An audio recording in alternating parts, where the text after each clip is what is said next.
Voilà. Alors aujourd'hui, d'abord, donc vous avez vu, j'ai monsieur, euh, j'ai oublié votre nom. Bourgès a eu l'amabilité de me proposer de recueillir quelques exemplaires du livre auquel j'avais fait allusion la dernière fois, École changée de cap, sur l'éducation, hein, les thèses de l'éducation. Il est possible de vous le procurer, hein. Et on a également édité depuis une petite plaquette qui recouvre, si vous voulez, ce qui avait été diffusé, je crois, en photocopie, qui s'appelle Donner toute sa chance à l'école, 10 transformations possibles. Donc j'en ai amené certaines là, hein. Donc c'est la réflexion d'un collectif sur essayer que ce soit une éducation qui éduque, hein, et non pas qui contre-éduque, hein, puisque je crois que maintenant il n'y a pas.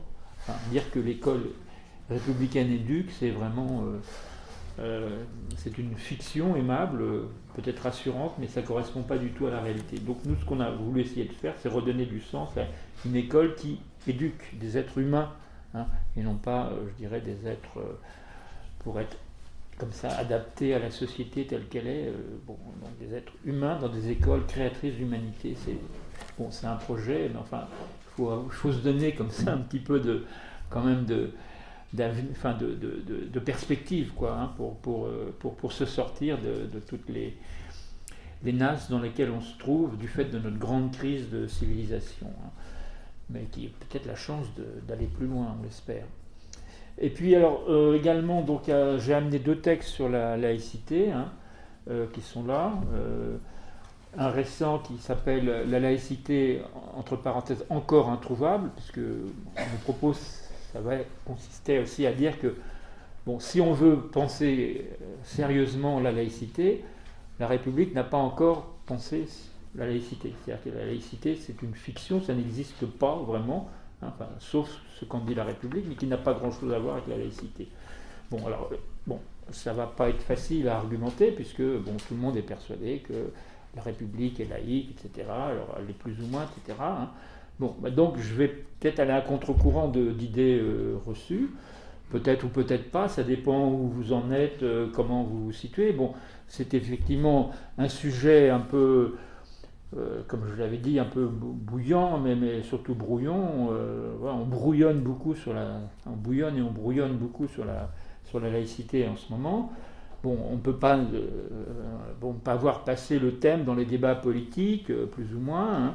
Donc nous sommes tous exposés d'une certaine façon à la laïcité, enfin telle que essaye de la décliner la République, enfin et puis des partis, hein. Alors là-dessus, vous avez forcément, on ne peut pas ne pas avoir des ressentis, des impressions, des opinions, des avis argumentés. Je ne sais pas du tout, chacun fait un bout de chemin avec ça, hein. On en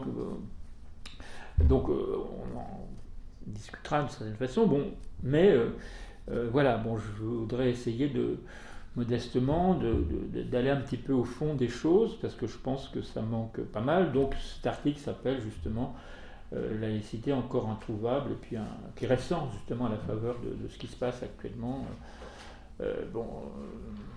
Voilà, tout ça pour dire qu'on va aborder une question qui n'est pas facile, d'autant moins peut-être justement qu'elle est dans un climat assez passionnel, hein, où tout le monde dit une chose, une autre, hein, c'est-à-dire que depuis quelques années d'ailleurs, hein, on voit bien que depuis 10-15 ans, le thème revient, avec l'idée que notre laïcité, donc, qui existerait, qui serait un principe constitué, serait menacée, donc il faudrait le défendre, et que c'est très lié, la laïcité, à l'identité. On voit bien que le débat sur c'est une valeur, je dirais, qui encadrerait les autres, et toucher à la laïcité, c'est toucher à notre identité, donc à des choses très profondes. L'identité d'un peuple, à supposer qu'il exista comme peuple, évidemment, c'est pas rien, hein, c'est remettre en cause des fondements collectifs, ça. On voit bien que ça touche à des choses profondes, hein, donc je ne suis pas en train de me moquer, etc. C'est vrai que ça nous interroge profondément sur qui on est, comment vivre ensemble. Voilà, c'est des questions qui se posent depuis à peu près 3000 ans, hein, donc ça ne fait pas très longtemps, hein, d'une certaine façon, même si ça paraît très loin, mais en fait, voilà, c'est depuis 3000 ans qu'on se pose ce genre de questions, Et vous allez voir, le mot laïcité est très ancien, il y a 2500 ans qu'il s'est préformé. Hein. C'est pas apparu avec la Troisième République. Hein. Et on va voir justement de quelle façon. Hein. Et qu'est-ce que ça peut vouloir dire ou essayer de dire sur notre humanité, sur notre capacité ou sur notre difficulté, surtout notre difficulté de vivre ensemble, parce qu'on ne sait toujours pas vraiment. Hein. On tâtonne. Alors on bricole, démocratie, mais voilà, mais ça fait partie de notre évolution, de notre devenir humain. Hein. Je ne le prends pas du tout au tragique ni à la légère. Hein. Mais bon, voilà, il faut peut-être revenir sur cette question, hein, qui au fond est la troisième question de ce cycle. Hein. Si on suit bien, j'ai commencé par la fraternité, parce que ça me semble la valeur un peu cardinal, hein, au fondement du vivre ensemble. Mais la fraternité, finalement, j'ai essayé de vous le montrer, la République l'a mis sous le boisseau à peu près. Hein, c'est-à-dire que la République ne s'est pas emparée encore de la fraternité. Hein, elle l'a plus ou moins remplacée par la solidarité républicaine, la solidarité sociale. Je vous ai expliqué un peu pour ça, mais donc la fraternité, d'une certaine façon, ça intéresse, on ne sait pas trop, puis on a laissé tomber. Rappelez-vous que je vous avais donné les chiffres les statistiques de Télérama sur liberté, égalité, fraternité, 2009. Hein. Quelles sont les valeurs qui vous importent le plus? 76 la liberté, 64 l'égalité et 14 la fraternité. Donc vous voyez que la fraternité, ça n'intéresse pas grand monde, mais si on mettait la laïcité, je suis sûr que actuellement ça serait 75-76%. Tout le monde dit la laïcité quand même. Voilà. Donc c'est une valeur qui est importante et il faudrait comprendre pourquoi justement ça ressurgit, hein, parce qu'on croyait que le climat était relativement apaisé. Il y a eu toute une histoire, vous la connaissez.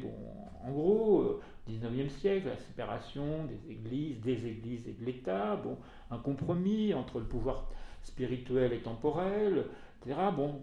Apparemment, l'Église a digéré ça. Après la guerre, la laïcité entre dans la Constitution.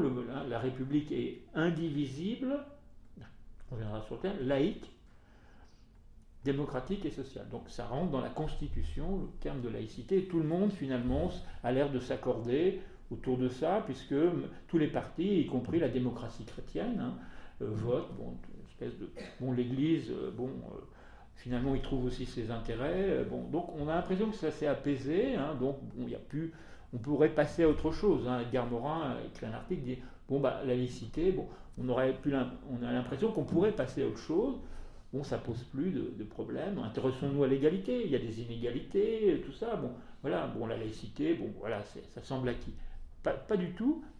Dès les années 90, hein, avec les histoires, au sens fort, événements, des premiers, avec l'islam, qui est une autre religion et qui apparaît comme ça, tout doucement troubler notre identité, on pensait qu'on avait affaire avec l'égalité, la justice, tout ça, puis tout d'un coup, tiens, quelques foulards comme ça, par-ci par-là, et la République va entrer en transe, curieusement. Hein, alors, puis en 2003, vous vous rappelez, les foulards, etc., le grand débat, un débat, commission Stasi, est-ce qu'il faut interdire ou pas une passion, on se demande, extrêmement peut-être disproportionnée pour quelques foulards, comme ça, on a l'impression que la laïcité avait l'air de vaciller. Qu'est-ce qui se passe, hein? Vous voyez, ça demande à être interrogé. Qu'est-ce qui se passe dans le corps social et politique français pour que quelques foulards, et puis, on interdit, on réglemente, on interdit les foulards, dans une certaine confusion, parce que au nom de la laïcité, on peut démontrer qu'au contraire, la laïcité permettrait, au contraire, on devrait autoriser les foulards au nom de la laïcité, donc le contraire. Donc on n'était pas d'accord. Hein, voilà. Le voile, le fameux voile islamique, burqa où on voit les yeux, la niqab on voit plus rien. À nouveau, on entre en transe, comme si, quelques foulards, on se dit, mais qu'est-ce qui se passe? Et puis à nouveau, là, la République semble vaciller un peu, l'islam, qu'est-ce qui se passe? Remise en cause de nos fondamentaux, est-ce qu'il ne faut pas? Qu'est-ce qu'il faut? Oui, bon, c'est curieux, enfin, vous voyez, si on prend un peu de distance, on se dit, mais oulala. Donc on a l'impression qu'effectivement, il y a beaucoup de confusion, on croyait une valeur sûre, puis on s'aperçoit que ce n'est pas vrai, puisque vous voyez tous les débats qu'il y a actuellement.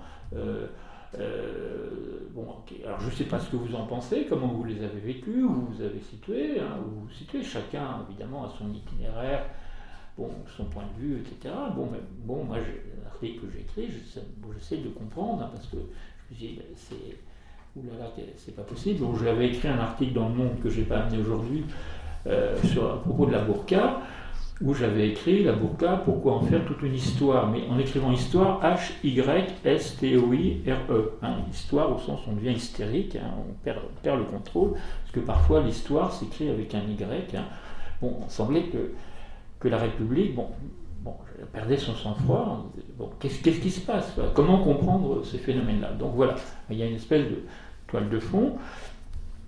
Alors, ça c'est l'actualité, donc ça, forcément on ne peut pas l'ignorer, mais je vais essayer justement de prendre un peu de distance, et en recyclant ça dans mon cycle de philosophie, appelons ça comme ça, il y a quelques termes importants, donc la fraternité, ensuite l'éducation, et vient logiquement la question du peuple, la notion de peuple. Parce que laïque, ça vient d'un mot grec, laos, on va en parler, qui veut dire le peuple, le peuple. Donc on va parler du peuple. Mais justement, de quel peuple parlons-nous? C'est bien ça le problème, qu'on va essayer d'aborder, sur lesquels je vais essayer de fonder une argumentation, où j'essaierai de comprendre la fragilité de la laïcité à la française. Effectivement, elle est fragile, incertaine, parce que justement, elle n'est pas laïque. Elle l'est très peu, donc forcément, si on croit qu'on a quelque chose et qu'on ne l'a pas, forcément, on est un peu dans le vide. Donc c'est un peu ça que je vais essayer de vous montrer. Mais en même temps, j'accuse personne, j'essaie de comprendre. Effectivement, c'est une notion très difficile, comme la fraternité, c'est des notions. Et puis, je fais le lien, justement, avec deux citations que j'avais mis un peu en exergue, que je rappelle, lorsque Martin Luther King nous dit ou bien nous apprendrons à vivre tous ensemble. Alors tous ensemble, c'est ça, tous ensemble. Qu'est-ce que ça veut dire tous ensemble? De façon fraternelle ou bien ça. Et puis l'article 1er de la Déclaration universelle des droits de l'homme, je reviens à la charge, excusez-moi, parce que lorsqu'on dit tous les hommes doivent agir les uns envers les autres dans un esprit de fraternité. Tous les hommes, voilà. Aujourd'hui, je vais essayer de réfléchir sur ce que ça veut dire tous les hommes. Parce qu'une fois qu'on a dit tous les hommes, qu'est-ce qu'on a dit? On l'a dit, mais prendre au sérieux tous les hommes, tous ensemble, qu'est-ce que ça veut dire? Qu'est-ce qui nous est signifié par là? Qu'est-ce que ces grandes intuitions que sont la laïcité qui a 2500 ans, qui est d'ailleurs couplée à la notion de fraternité? C'est pour ça que, si vous voulez, fraternité interpelle vivre tous ensemble comme des frères, tous ensemble. C'est pas la même chose que de vivre tous ensemble comme des ennemis ou des gens qui se juxtaposent, etc. Donc, si vous voulez, on va essayer de réfléchir ce soir sur ce que ça peut bien vouloir dire, tous les hommes, tous. Alors, pour donner un peu de relief à ce que je suis en train de dire, parce que, vous allez dire tous les hommes, tous les hommes, c'est tout le monde, quoi, Oui, mais ça... On peut l'entendre au moins de deux façons. Ça peut s'entendre de deux façons, tous les hommes. On peut l'entendre d'une façon... tous les hommes, c'est d'une façon comptable. C'est tous les hommes. C'est-à-dire on les compte, tous les hommes. Voilà. C'est une vision comptable ou un peu statistique. Par exemple, on va dire tous les hommes. Alors on va compter, ça va faire 6 milliards et demi. Voilà, tous les hommes, c'est ça. Mais est-ce que tous les hommes, une fois qu'on a dit ça, mais qu'est-ce que font tous les hommes ensemble? Parce qu'on a compté, mais est-ce que tous les hommes comptent? Au sens de compter. C'est-à-dire, vous voyez, on a compté, mais est-ce qu'on compte les uns pour les autres? C'est pas pareil de vivre voilà, il y a toi, il y a toi, il y a toi, hein, comme dit toi, voilà, on est tous les hommes, mais est-ce qu'on compte? Ah oui, mais c'est pas du tout la même chose, vous voyez, tous les hommes, vous voyez, mais est-ce qu'on compte les uns pour les autres, hein? Compter sur quelqu'un, c'est avoir un intérêt sur lui, vous voyez, hein. De même lorsqu'on dit vivre ensemble, faire une société, c'est tenir, enfin, je veux dire, comment tenons-nous les uns aux autres, hein? On peut tenir, si vous voulez, pareil, en étant un ensemble, hein, dans un ensemble, au sens mathématique, hein, tout ce qui fait partie de l'ensemble tient dans l'ensemble. Mais comment ils tiennent, hein? On peut tenir d'une façon, encore une fois, arithmétique, juste à poser, mais on peut aussi tenir à quelqu'un. On tient les uns aux autres. C'est pas du tout pareil, vous voyez, de vivre ensemble, un peu juxtaposé dans des phénomènes de, bah, on vit ensemble au sens de, vous voyez, on vit les uns avec les autres, d'accord, mais souvent, vous savez ce qu'on dit, vivre avec, hein, c'est au sens de, on fait avec, hein, au sens de, on ne peut pas faire autrement, hein. Je fais avec, les autres, ils sont là, bon, ils me dérangent, lui, vous voyez, il me fait peur, oh, c'est un Rome, il ne devrait pas être là, etc. C'est pas, à ce moment-là, on n'est plus dans tous les hommes, vous voyez, on fait avec, hein, on est juxtaposé, voilà, on bricole, on a des rapports de peur, de domination, oui, mais on tient comme ça, on peut tenir par la violence, on peut tenir, on est tous les hommes. Mais c'est pas la même chose que de tenir à quelqu'un, vous voyez, ou de compter pour quelqu'un, c'est une autre version de tous les hommes. Vous voyez bien qu'il y a une différence. Donc voilà, on va essayer c'est pour déjà vous faire apercevoir que, bah voilà, il faut se poser ce genre de questions, pas dire tous les ans, hein, bon voilà, hein, bon. Vivre ensemble, hein, hier j'écoutais de citation à la télévision, un débat sur LCI, sur vivre ensemble, hein. Et il y avait un représentant du Front National, peu importe son nom, parce que c'est pas un problème de personne. Alors il a dit, moi je distingue entre vivre ensemble et vivre tous ensemble. Moi je veux bien vivre ensemble, entre nous, mais pas tous ensemble. Parce qu'il y a des gens, voilà, hein, je les sens pas trop. Hein, voilà hein, c'est comme disait Brice Hortefeux, il disait un étranger, enfin un étranger, mais deux ça pose problème. Vous voyez, et pourquoi deux, ça pose problème? Un, ça va, mais deux, ça pose problème. Donc ils sont là, bon, je dois faire avec, donc je ne peux pas les renvoyer, si je peux en renvoyer quelques-uns, ça, mais je ne peux pas tous les renvoyer, etc. Bon, Claude Guéant dit 200 000 c'est trop, 180 000, vous voyez, bon, on compte, hein, donc on veut bien vivre ensemble, mais pas tous ensemble. Il a dit exactement pas tous ensemble. Or, justement, c'est tous les hommes doivent vivre ensemble, hein, si on veut se donner une notion de ce que c'est que le peuple. Hein. Est-ce que c'est on choisit, hein, on dit, voilà, certains choisissent, disent nous entre nous, hein, c'est l'entre-nous de Claude Guéant qui dit ouais, on n'est plus entre nous, hein, on n'est plus entre nous. Hein. Je sais pas, hein, voilà, il tient le même raisonnement que le fond psychique de ces personnes-là, mais peu importe, hein, qui s'appelle comme ça, et du Front National actuellement, c'est le même, hein, de la droite et au fond, apparemment ils se différencient là-dessus, mais on voit bien qu'il y a une offensive pour dire attention, pas tous ensemble quand même, pas trop. Bon, alors effectivement, si on se dit ça, il faut le prendre au sérieux. Pourquoi? Qu'est-ce qui fait que bon, on n'arrive pas, on a du mal tous ensemble, hein. Alors, et peu importe les noms, parce que j'ai envie de dire, les gens, ils représentent, enfin ils disent tout haut, bon, c'est la fonction, hein, ce qu'ils représentent.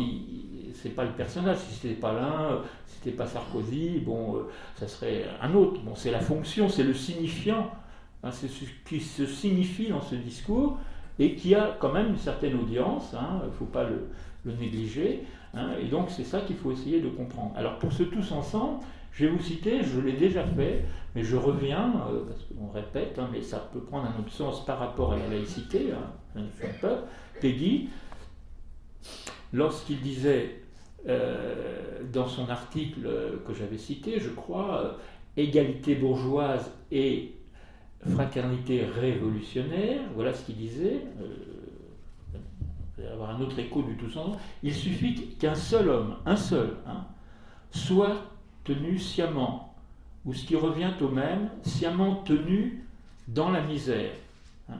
pour que le pacte civil tout entier soit nul. Vous voyez, un seul, dans le tous ensemble, vous en enlevez un, tout s'écroule. Alors vous dites, c'est pas possible, un quand même, bon, allez, vous allez manquer. Bon, un, c'est pas trop grave quand même. Bon. Non, tout entier soit nul, le pacte civique, hein, c'est-à-dire ce qui nous fait vivre ensemble, il s'écroule. Aussi longtemps qu'il y a un homme dehors, la porte qui lui est fermée au nez ferme une cité d'injustice et de haine. Voyez. Bon, alors il faut se remettre quand on a lu ça, parce que bon, on se dit quand même, Peggy, bon, ça va pas trop. Hein.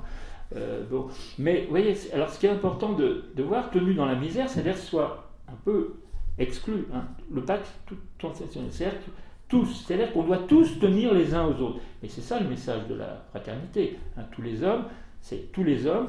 Alors vous dites, c'est pas. Ah oui, mais il faut être humain, c'est faire en sorte qu'on devienne des êtres humains. Hein.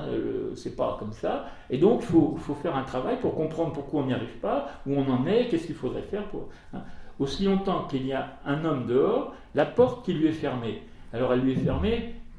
Hein, on pourrait dire la porte qui lui est fermée, elle lui est fermée à clé. Hein. Mais justement, vous voyez, le mot clé, hein, c'est la racine du mot exclusion. Exclure et clé. Exclure, c'est le mot clé que vous avez, hein, c'est-à-dire fermer à clé, c'est-à-dire on exclut, hein, ça veut dire qu'on ferme à clé. Hein, c'est la clé qui est fermée, l'exclusion. Hein, d'accord ? C'est cette racine-là. C'est-à-dire que si on en exclut un seul, au fond, ça revient à dire on s'exclut soi-même comme être humain. C'est-à-dire qu'on dit, bon, nous on est inclus, puis il y a des exclus. Non, si les inclus acceptent que d'autres soient exclus, ils s'excluent eux-mêmes, hein, c'est-à-dire qu'ils s'excluent comme êtres humains, comme êtres sociaux, comme riches, comme pouvant pavaner, peut-être ils sont, mais humainement, ils s'excluent en excluant les autres, vous voyez. Ça veut dire que c'est ça tous ensemble, vous voyez. C'est, bon, pas facile, hein, vous voyez, le degré à quoi ça peut nous faire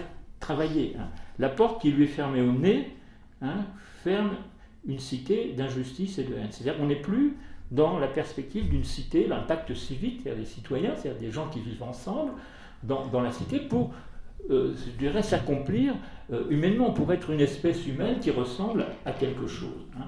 Donc c'est une cité d'injustice et de haine. L'injustice, c'est bien effectivement, ça renvoie à la dignité de l'homme et aux droits qui ne sont pas les mêmes pour tous, et de haine, la haine c'est le contraire de l'affection ou de la fraternité. Hein. C'est-à-dire qu'on n'est plus dans un cas de figure où l'humain peut être configuré. Hein. Et je reprends une expression de Tocqueville, hein, je reviendrai sur la démocratie et j'opposerai le terme Laos au terme démos, hein, nous on est démocratie, mais justement il y a un antagonisme et peut-être une incompatibilité entre le Laos et le démos. Tout ça, il faudra bien prendre en compte. Lorsque Tocqueville dit, lorsqu'il était très, très malin, il a dit, il voit la démocratie, il dit oui, je vois bien, ça se met en place, mais en même temps, il voit les faiblesses de la démocratie, comment dans la démocratie, ça va engendrer plutôt une oligarchie, un despotisme, c'est-à-dire que c'est les gens qui vont s'emparer, etc. Bon, il y a d'autres qui vont plus ou moins se laisser prendre là-dedans, puis à la fin il termine en disant le risque de la démocratie c'est qu'on vive en dessous du niveau de l'humanité, c'est éternel, c'est-à-dire il dit on n'est plus dans l'humanité.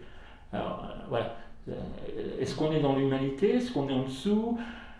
Il faut avoir des idées là-dessus, enfin faut trancher. Chacun, un citoyen c'est quelqu'un qui se donne à penser qu'est-ce qu'on fait ensemble, comment on le fait, au nom de quoi, et qu'on échange, parce que si on ne le fait pas, si on laisse dans l'ambiguïté, ou si on laisse d'autres le faire à notre place, bah, il se passe peut-être des choses comme il se passe actuellement. Bon, je voulais dire ça pour solenniser un peu, mais parce que, effectivement, c'est pas, si vous voulez, je ne suis pas en train de faire une aimable dissertation philosophique, il y a des enjeux énormes, hein, civilisationnels, et qui interrogent notre avenir et notre capacité de vivre ensemble. Il y a un mois et demi, j'ai écouté le lendemain d'une séance où j'étais ici, j'étais à Grenoble, où il y avait Libération, vous savez, qui organise parfois les états généraux du renouveau, là, à Grenoble, et ils avaient invité Michel Serres faire une très belle conférence, quelqu'un qui a beaucoup de recul, Et ça m'a beaucoup interpellé parce qu'il nous a dit quelque chose. C'est un peu dans son livre que je vous conseille, ça s'appelle Temps des crises, pas le temps, mais Temps des crises. Hein. Bon, il essaie de voir comment, depuis le néolithique, parce que là, le néolithique, c'est-à-dire 6, 7 000 ans, peu importe, bon, les hommes ont commencé à se poser, hein, fini la nomadisation, l'agriculture, on se sédentarise, hein, sédent, ça veut dire se poser, hein, et puis ils commencent à vivre ensemble, à trouver, bon voilà, il y a des cités qui vont se créer, hein, des cités, hein, d'où viendra citoyen, c'est des hommes qui se rencontrent, qui vont se croiser, qui vont se poser à partir de 3000 ans à peu près, hein, il a fallu le temps qu'ils se posent, qu'ils cultivent, puis après ils ont libéré de l'espace pour la pensée, ils ont formé un certain nombre de notions pour se dire comment donc on va vivre ensemble, bon voilà, avant on se faisait la guerre, etc. Bon, comment on va... Ces gens qui venaient d'un peu partout, de différentes situations de nomadisation, qui se posent et qui se rencontrent dans la cité et qui se disent, voilà, le mot citoyen va apparaître, hein, de la cité, c'est-à-dire une diversité qui se rencontre, qui se croise, hein, et avec tout notre passé, etc., on doit trouver des moyens civilisés. Cité, civilisé, civilisation, ça vient de là. Hein, être des êtres humains civilisés plutôt que barbares. Il y a déjà ce couple, barbarie, civilisation, hein, guerre ou paix, quelle situation le peuple. C'est là où apparaît la notion de Laos, du peuple. Est-ce que c'est un peuple tous les hommes, hein, ou bien est-ce que c'est un peuple avec certains hommes? Oui, bon, on va explorer tout ça. Hein, il fallait inventer parce que rien n'était écrit à l'avance. Hein, il n'y avait pas un mode d'emploi, il n'y avait pas quelqu'un qui disait à l'avance, ben, c'est comme ça, vous avez qu'à lire, c'est écrit dans le livre, etc. Hein. Bon.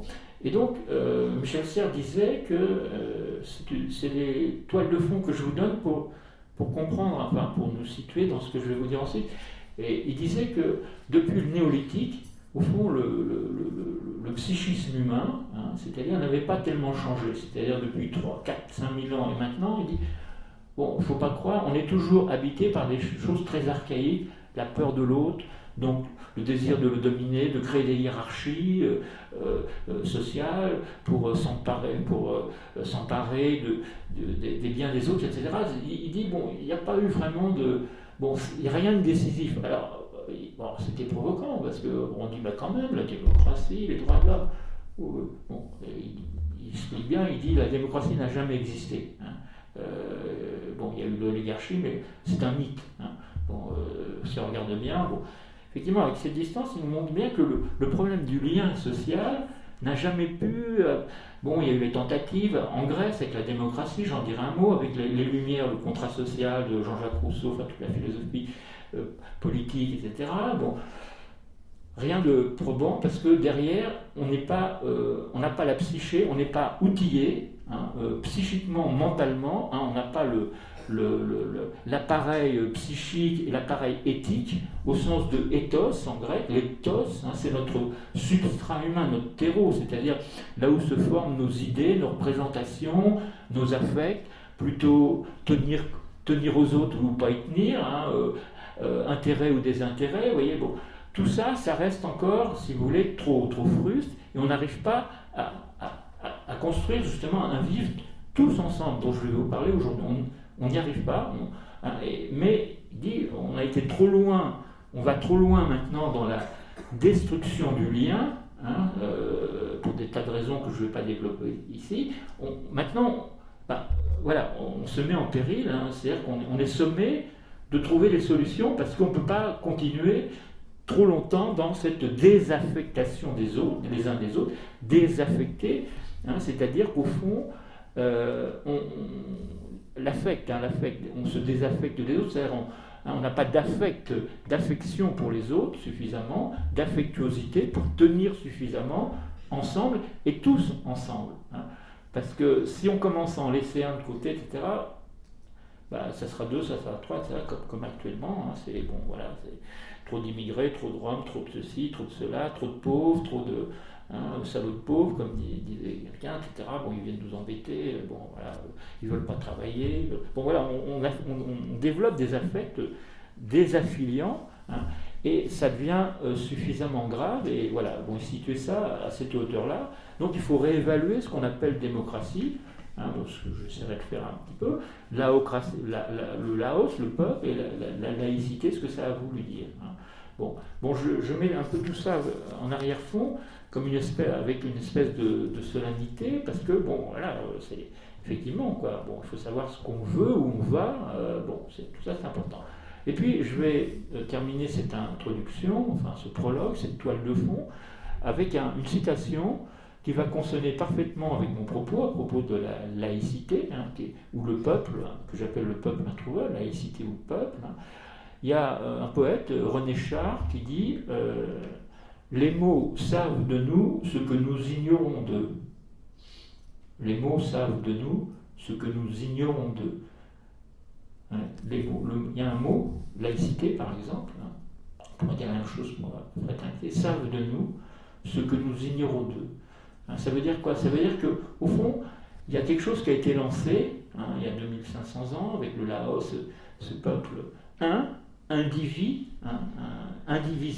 c'est-à-dire où tout le monde tient les uns aux autres parce qu'on tient aux autres, on tient parce qu'on tient aux autres, et pas simplement parce qu'on est collé ou parce que, comme l'esclave tiendrait au maître parce qu'il ne pourrait pas faire autrement, ou le maître a besoin de l'esclave, etc. C'est bon. Alors, c'est-à-dire qu'il y a des mots qui savent de nous, c'est-à-dire que c'est des mots anticipateurs, si vous voulez, un peu, très normal, mais on n'est pas capable, si vous voulez, on ignore, nous ignorons de ces mots, nous ne savons pas encore, nous ne sommes pas rendus encore capables de nous les approprier et de les habiter. Mais bonne nouvelle, ils savent ça de nous. Ils savent que nous sommes, d'une certaine façon, une espèce qui, si elle veut exister comme espèce humaine, doit nécessairement en passer par apprendre à vivre tout ensemble, et etc. Donc ces mots-là nous prédisposent, mais nous l'ignorons encore. Voilà, nous ignorons encore ce que les mots savent de nous. Nous ignorons encore ce que c'est que la laïcité, parce que on n'est pas encore, si vous voulez, on n'a pas développé justement l'outillage psychique, éthique, qui nous permettrait de vivre à cette hauteur-là. Voilà, moi je trouve que ça correspond bien. Ces mots sont pas tous les mots, mais ce qu'on appellerait des signifiants majeurs, qui sont essentiels pour que nous réalisions ce que ça veut dire ensemble. Le mot laïcité, dont je vais parler certainement de cela, comme le mot fraternité. D'ailleurs, il y a un rapport évident entre les deux, comme je le dirai à la fin. Bon, donc, essayons, ce que je vais faire, c'est vous dire, ou nous dire, parce que moi je suis comme tout le monde, nous dire, de nous laisser habiter par ce que veut dire ce mot, et à vivre dans son écologie.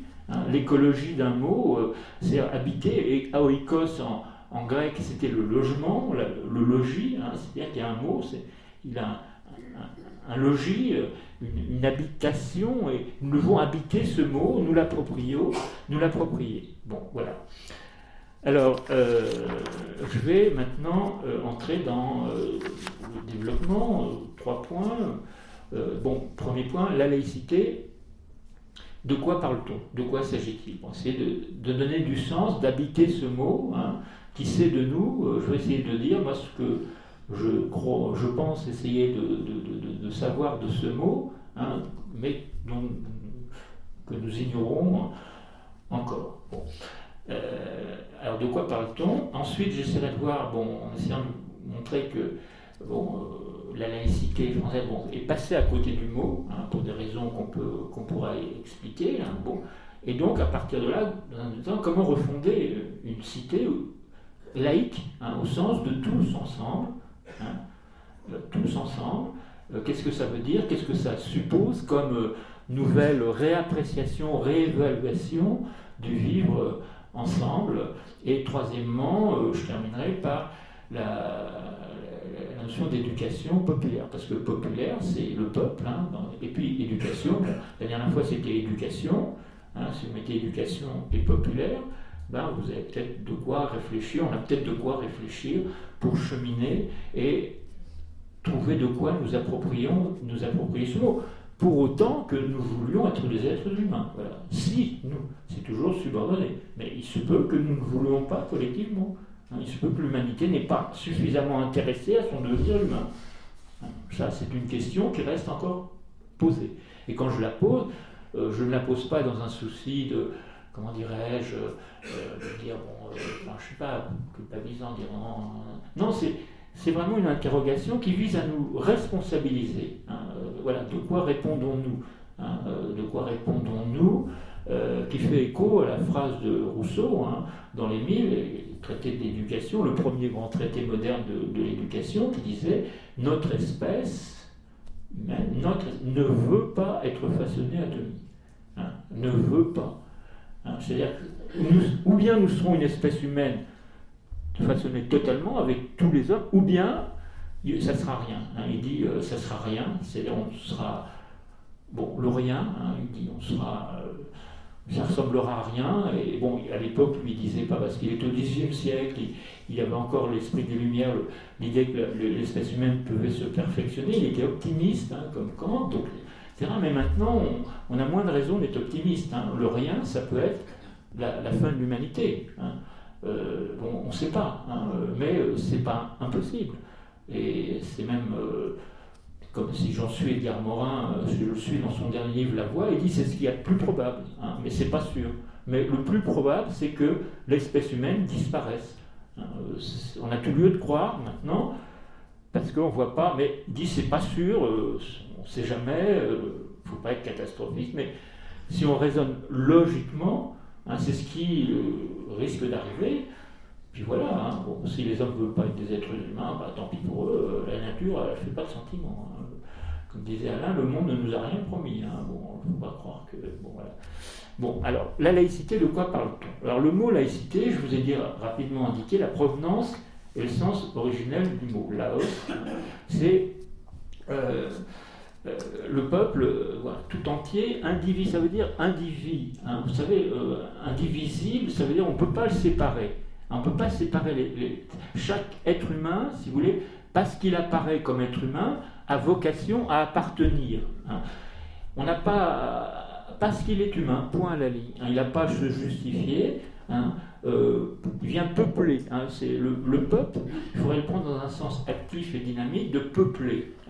La peuplation, c'est quelque chose de, si vous voulez, c'est une dynamique de vie qui apparaît, la dynamique de vie humaine, c'est ça le peuple, c'est un principe de vitalisation, de vie, et je dirais même, pour reprendre le titre du dernier livre de Jean-Claude Guilbeault, journaliste, essayiste, qui s'appelle La vie vivante, la vie vivante. Il reprend cette expression de philosophes, mais c'est ça, la vie peuplée, c'est la vie vivante. La vie vivante, c'est la vie humaine. Pour des hommes, c'est une vie humaine. L'humanisation, c'est vitaliser la vie. C'est humaniser l'hominisé. On est hominisé, oui, d'accord, mais on n'est pas encore humanisé. Et le peuple, c'est ça, il faut concevoir comme un principe actif.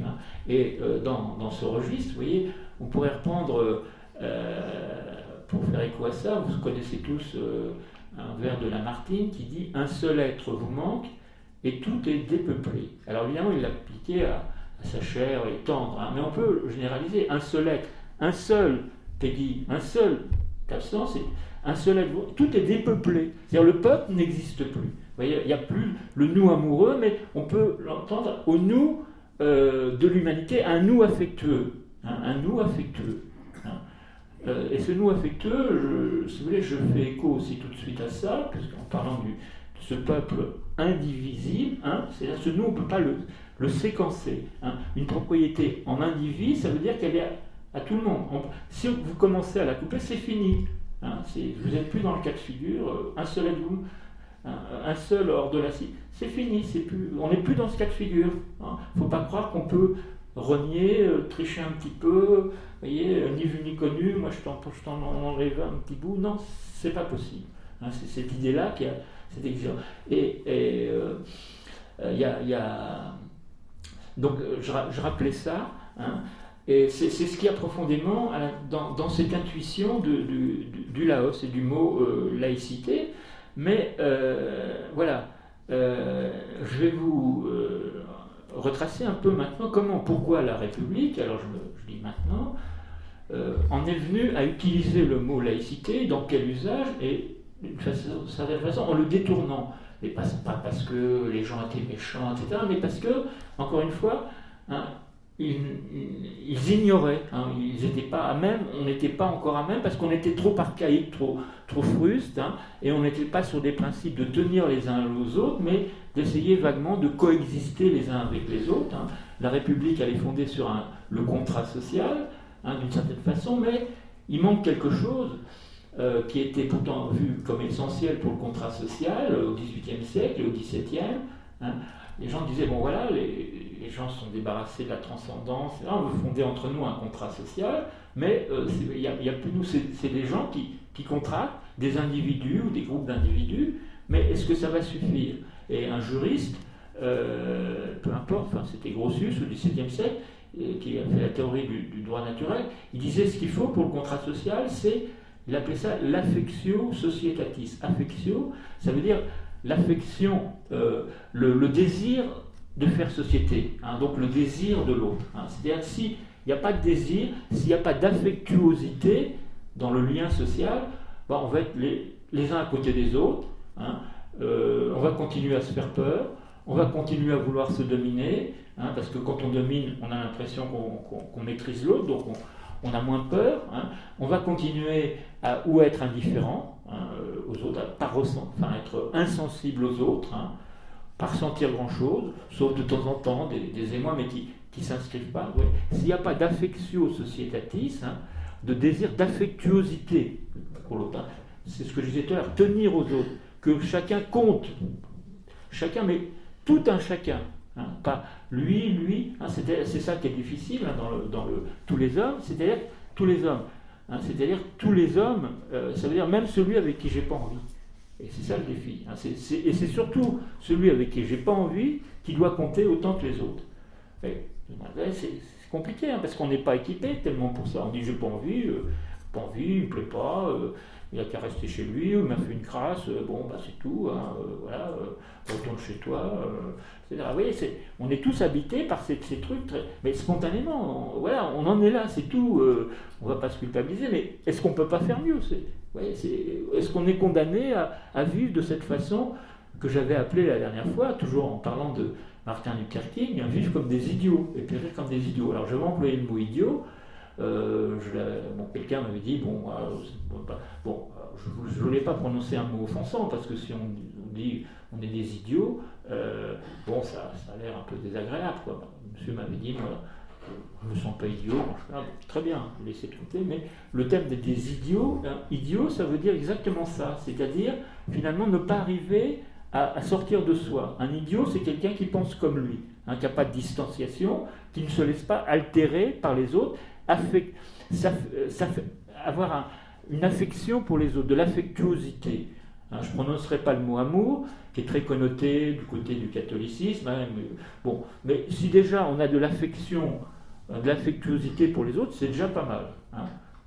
Plus si affinité, peut-être un mot, mais enfin, si on a déjà de l'affection, de l'intérêt, de la bienveillance, vous voyez, pour tout le monde, ou le plus possible, on est déjà réengagé autrement.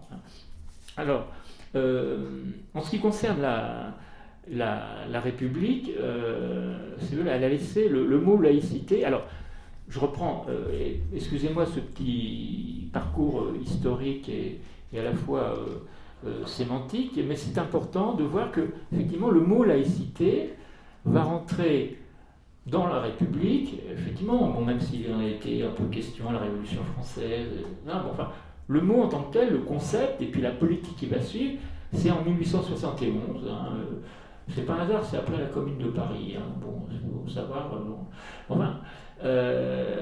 Comme dans le dictionnaire littré, supplément, laïcité, voilà. Mais ce mot est entré donc dans les catégories des discours politiques, dans la pensée politique, à ce moment-là. Sauf que justement, et c'est là où il y a une première disjonction, c'est que le mot laïque, c'est pas le concept laïcité, mais laos, d'où est sorti laïque, L-A-I-C, un laïque, ou laïque, l'adjectif, pour qualifier un groupe de laïcs, existait depuis 25 siècles.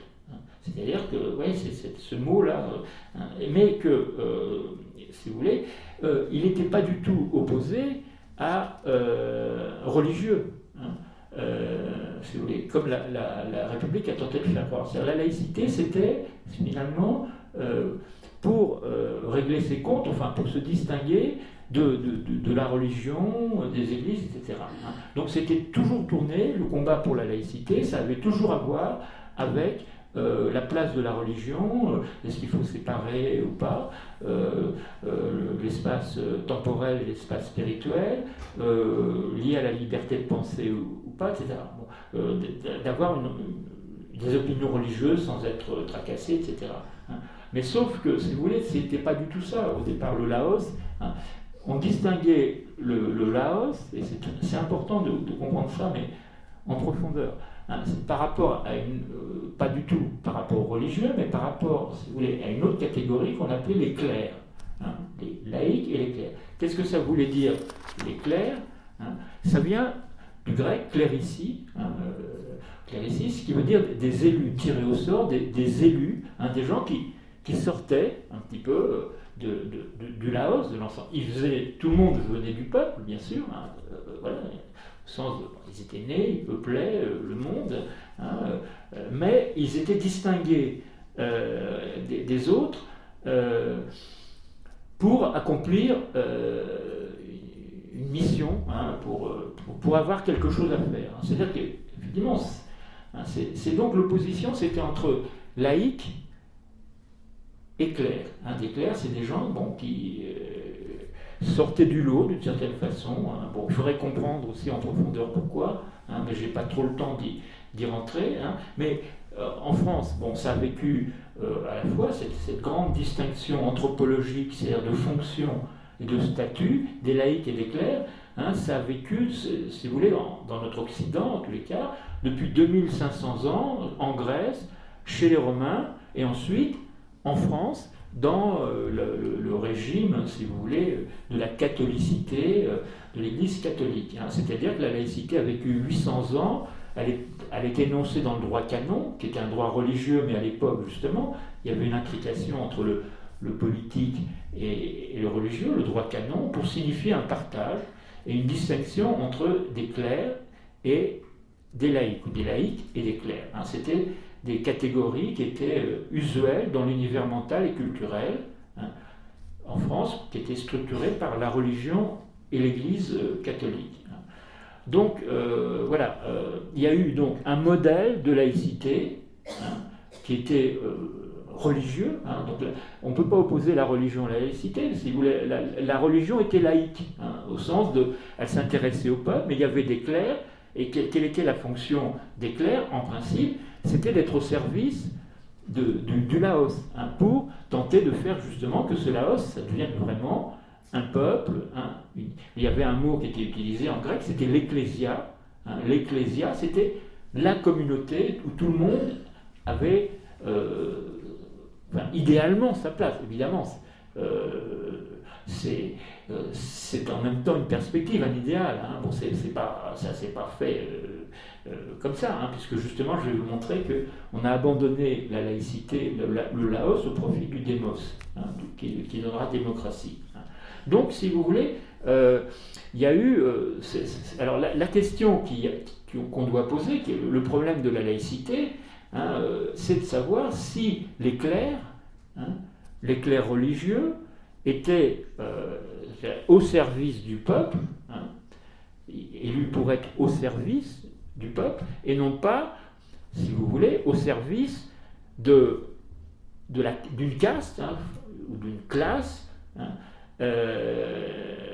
au nom de l'autorité dont ils se réclamaient. Alors, dans la chrétienté, c'était Dieu, etc., ou d'un autre principe transcendant qui justifierait à leurs yeux et aux yeux du peuple leur cléricature. Ils étaient clercs, mais Ouais, mais qu'est-ce que tu fais, toi le clerc? Tu sers qui? Tu te sers toi, tu te sers ta casse, etc. Tu introduis des hiérarchies, etc. C'est la question qui est posée, hein, parce que dès le moment où les clercs qui viennent du peuple s'abstraient du peuple, ils forment une classe, une classe à part, et vous n'avez plus le peuple. Hein, vous avez le peuple, le Laos, mais on n'est plus tous ensemble. Hein. Voilà, c'est la question qui est posée. Hein. Donc, et c'est cette question, c'est même l'unique question que l'on doit se poser lorsqu'on réfléchit à la laïcité, hein, au sens du tous ensemble. Hein, qu'est-ce qu'on fait ensemble? Quelle communauté on fait ensemble? Hein.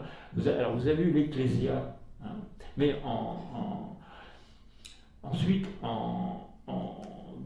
dans le mot latin, c'est important parce que, si vous voulez, tous ensemble, il a été configuré par un autre mot qui est le mot communauté, un communitas, qui est devenu la communauté humaine. Mais le mot communauté est extrêmement important.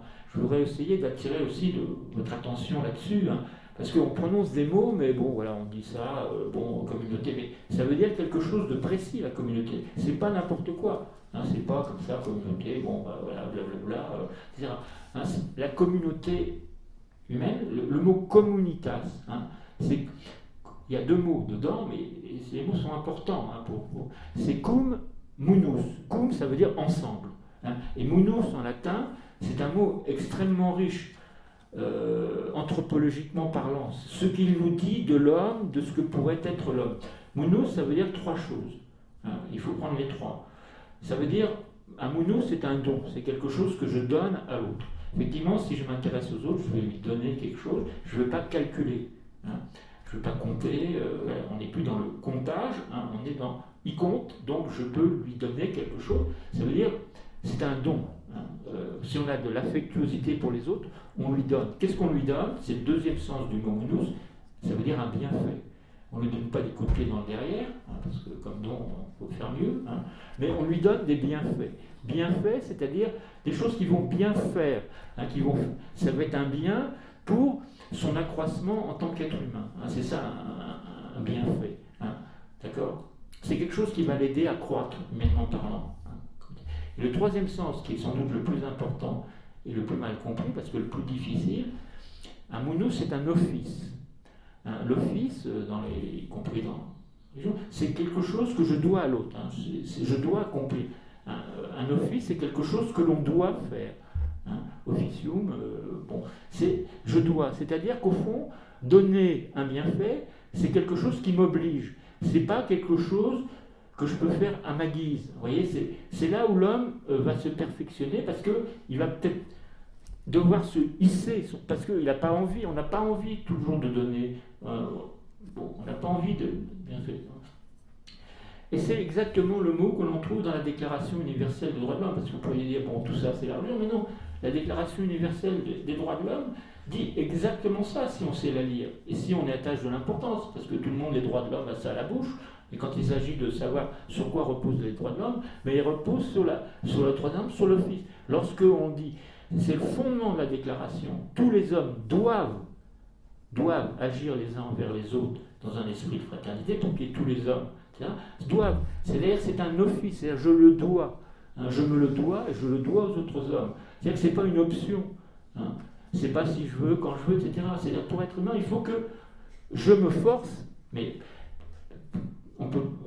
c'est pas forcément une corvée, se forcer pour grandir, pour devenir meilleur. Hein. Ça peut être une source de joie, vous voyez. Et il y a cette idée dans la communauté humaine, hein, c'est des dons, des bienfaits que l'on doit aux autres. Je le dois aux autres. Hein. Je dois m'affecter et l'affecter humainement. Vous voyez, ça, voilà, c'est toute la difficulté du Laos, hein, pour faire un peuple véritablement constitué. Donc vous voyez, cette idée de communauté humaine. Alors effectivement, si certains échappent à la communauté et se mettent en surplomb et, je dirais, divisent le peuple, parce qu'ils vont s'ériger comme un peuple à part, hein, le peuple des clercs, le peuple des élus, hein, ben effectivement, on n'est plus dans le schéma de la laïcité. Hein. Alors la question qui doit être posée, qu'on a posée à la religion, que la République a posée, je vais revenir à la religion, reste la même, y compris pour la République. La République laïque, est-ce qu'elle accomplit sa mission de rassembler le peuple au nom des principes et des valeurs qu'elle a proclamées elle-même, c'est-à-dire que la République et le régime qu'elle se donne, justement avec beaucoup d'équivoques, qu'est la démocratie. La démocratie, ça se veut le gouvernement du peuple, par le peuple, pour le peuple. Alors, peuple. Mais il ne suffit pas de dire peuple pour que le peuple soit au rendez-vous, vous voyez. Donc, vous avez cette idée que la République, elle est au service du peuple, et que les clercs républicains doivent être au service du peuple. Les élus du peuple, les élus, y compris par le peuple, ils ne sont pas au service d'eux-mêmes, de leur caste, etc., comme une espèce de superstructure politique coupée du peuple, mais ils sont au service du peuple. C'est ça le rôle des clercs. Alors, est-ce que les républicains sont, les clercs laïcs, sont au service du peuple ou pas? Vous voyez, bon, alors ça interpelle tous les clercs. Il y en a toutes sortes, pas seulement dans la société politique, mais dans la société civile, des tas de gens qui, d'une certaine façon, s'extraient du peuple, mais qui servent-ils? Et voilà, c'est ça le problème de la laïcité. Donc, mais cette question, vous voyez, elle est pratiquement impossible à poser. Car en France, justement, la laïcité, c'est tout de suite, le problème du Laos, c'est tout de suite noué autour d'un conflit de pouvoir politique entre l'Église, entre la religion catholique et la structure, je dirais, institutionnelle qu'il a représentée, qui était l'Église. C'est-à-dire les républicains ont estimé, selon quoi d'ailleurs ils avaient raison, que l'Église, comme puissance spirituelle et politique, avait échoué à rassembler, à unir le peuple. C'est vrai que l'Église, en tant que représentante de la religion, et la religion était vue à travers l'Église, ce qui est d'ailleurs dommage, mais l'Église l'a bien cherché, au lieu, si vous voulez, de se mettre au service du peuple et d'accomplir l'ecclésia, etc., l'Église, d'une certaine façon, a cautionné, c'est la réflexion du XVIIe, XVIIIe, les Lumières, etc., par sa structure comme puissance politico-théologico-politique, l'Église a cautionné les injustices, les inégalités, a cassé en quelque sorte le peuple, l'a rendu impossible, en cautionnant le régime qu'on appelait la monarchie, qui était au service, la monarchie était au service de l'Église et réciproquement l'Église au service de la monarchie, lui donne une caution spirituelle, transcendante qui était Dieu, le roi qui est Dieu, roi au nom d'un droit divin, non plus etc.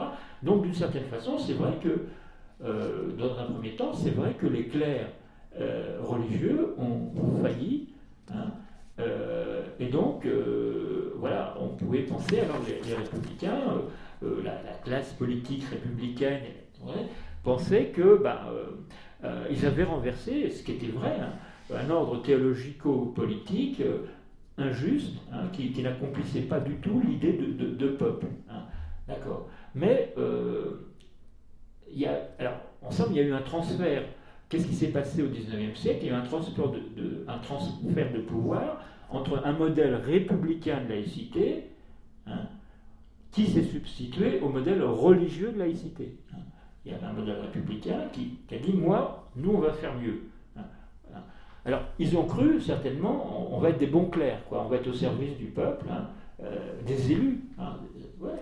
C'est le mot. Ils se sont dit, on va être de bons élus, on va représenter le peuple, on va faire en sorte que le peuple soit vraiment le gouvernement du peuple, par le peuple et pour le peuple. Vous voyez, c'est-à-dire tout le monde doit participer. Et c'est pour lui, c'est pas pour nous. C'est pour le peuple, mais c'est pas pour nous. Sous-entendu, c'est pas pour nous. Voilà. La question qui n'est pas posée, ils l'ont sans doute cru. La République qui s'est dit laïque, nous on va être des vrais laïcs au service du peuple, laïcs, parce que les autres ne l'étaient pas, et ils n'avaient pas tort de ce côté-là. Ils l'ont cru dans l'ivresse de cette nouvelle révolution politique, qu'ils ont accompli, mais aussi avec le calcul, pour certains, que le peuple serait mieux tenu ou représenté par la République laïque. Il serait les élus du peuple,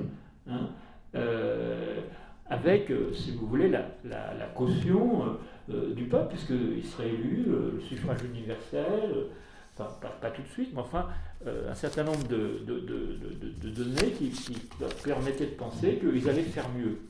Bon, c'est l'idée que, bon, ils ont cru, enfin, c'est très ambigu en fait, quand on réfléchit, on voit que certains ont tout de suite vu que finalement, ils allaient, d'une certaine façon, avec leur concept de laïcité, mieux tenir le peuple, parce que d'une certaine façon, très vite, ils se sont, si vous voulez, mis en surplomb du peuple et même redouté le peuple.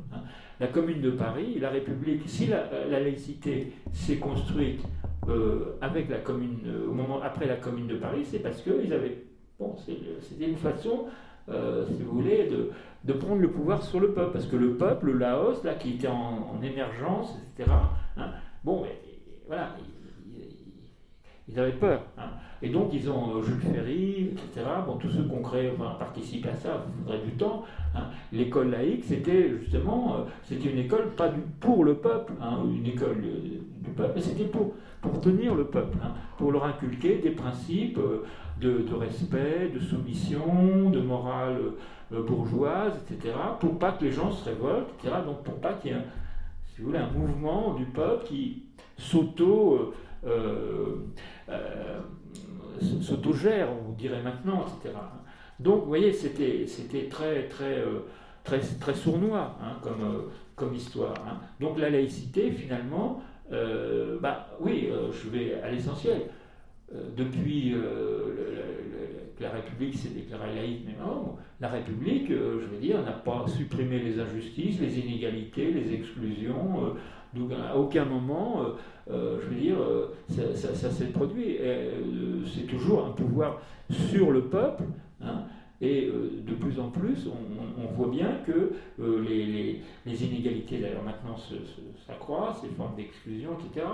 Et l'écart entre le peuple et le peuple, voilà, l'ensemble des gens, mais le peuple dans quel état d'ailleurs, on verra après, les effets de cette néfaste finalement de cette laïcité dite à la française, qui n'est pas une laïcité d'ailleurs, c'est justement pourquoi elle se sent affaiblie.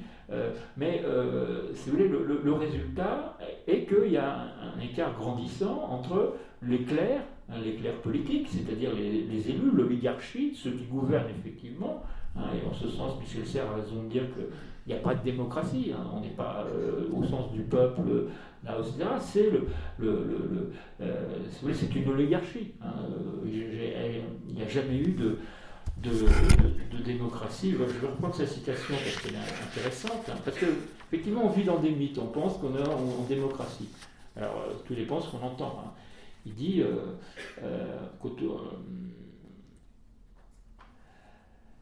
il se trouve qu'autour de nous, dans notre expérience courante, c'est la loi du plus fort qui continue à exister, et tout le monde veut sans cesse l'appliquer, de sorte que contrairement à nos apparences et à nos discours, je ne crois pas que nous vivions en démocratie, je crois même que nous n'avons jamais vécu en démocratie. Jamais. Il n'y a jamais eu un... Bon, alors vous allez dire, c'est terrible ce qu'il raconte, monsieur. Bon. Et dès le moment où nous laissons vivre à côté de nous des hommes détruits par la plus grande pauvreté, c'est exactement ce que dit Pédy. Si on accepte que des gens soient dans la misère, c'est-à-dire qu'on les laisse dans la misère, on y soit indifférent, on veut bien réduire la misère, la soulager, la colorer, en rouge, en bleu, pour qu'elle soit moins misérable, mais on ne veut pas la supprimer. On ne se donne pas les moyens de la supprimer. Et on serait vraiment dans le cas de figure d'un peuple vraiment tout entier, si, je dirais, il y avait des gens qui n'étaient plus dans la misère, ou qu'on avait suffisamment d'affection pour eux, d'affectuosité, pour faire en sorte qu'ils ne soient pas dans la misère. On a tout à fait les moyens, entre nous soit-il, que la misère disparaisse très rapidement, mais on ne veut pas. Voilà. On se raconte des histoires, ceci, cela, mais voilà, il n'y a pas suffisamment d'affection pour qu'il y ait un Laos. Dès le moment où nous laissons vivre à côté de nous des hommes détruits par la plus grande pauvreté, je ne croirai jamais à la démocratie tant que ce scandale continuera. Effectivement, ceux qui croient qu'on est en démocratie, je veux dire, il faudrait qu'ils se posent des questions. Bon, voilà. Et c'est un scandale, mais ce n'est pas un scandale. Je vous ai parlé de l'école la dernière fois, l'école, la réussite de tous. Ce n'est pas un scandale que chaque année sortent de l'école obligatoire de 16 ans 120 000 à 150 000 enfants qui n'ont ni formation, ni diplôme, ni rien du tout, qui n'ont rien. C'est pas un scandale, c'est tous les ans. Ça devrait être un scandale si on avait un peu d'affection pour tous ces enfants qui sont les enfants de la grande pauvreté, du quart-monde, les enfants du peuple, etc. Vous voyez. Donc, ça nous pose ce genre de questions. À quoi servent nos hommes, nos clercs républicains, démocratiques, voilà. Et on voit bien que l'écart se creuse. D'ailleurs, pourquoi il y a une désaffection du politique? Parce que les gens voient bien que, il y a une espèce d'intuition que les gens se servent en tant que caste pour reprendre et rétablissent de nouveaux privilèges. Je reprends le titre d'un livre du sociologue Bourdieu qui s'appelle La noblesse d'État. Il y a une nouvelle noblesse avec de nouveaux privilèges fondés sur des codes culturels, sur l'argent, sur des castes, etc. Ça a été très bien étudié par des sociologues, Monique et Pinson, là, sur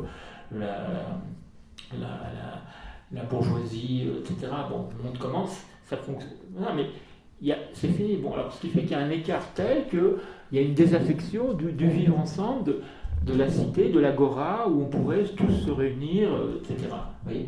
Donc on est dans ce cas de figure actuellement, et donc le lien humain, il se décompose.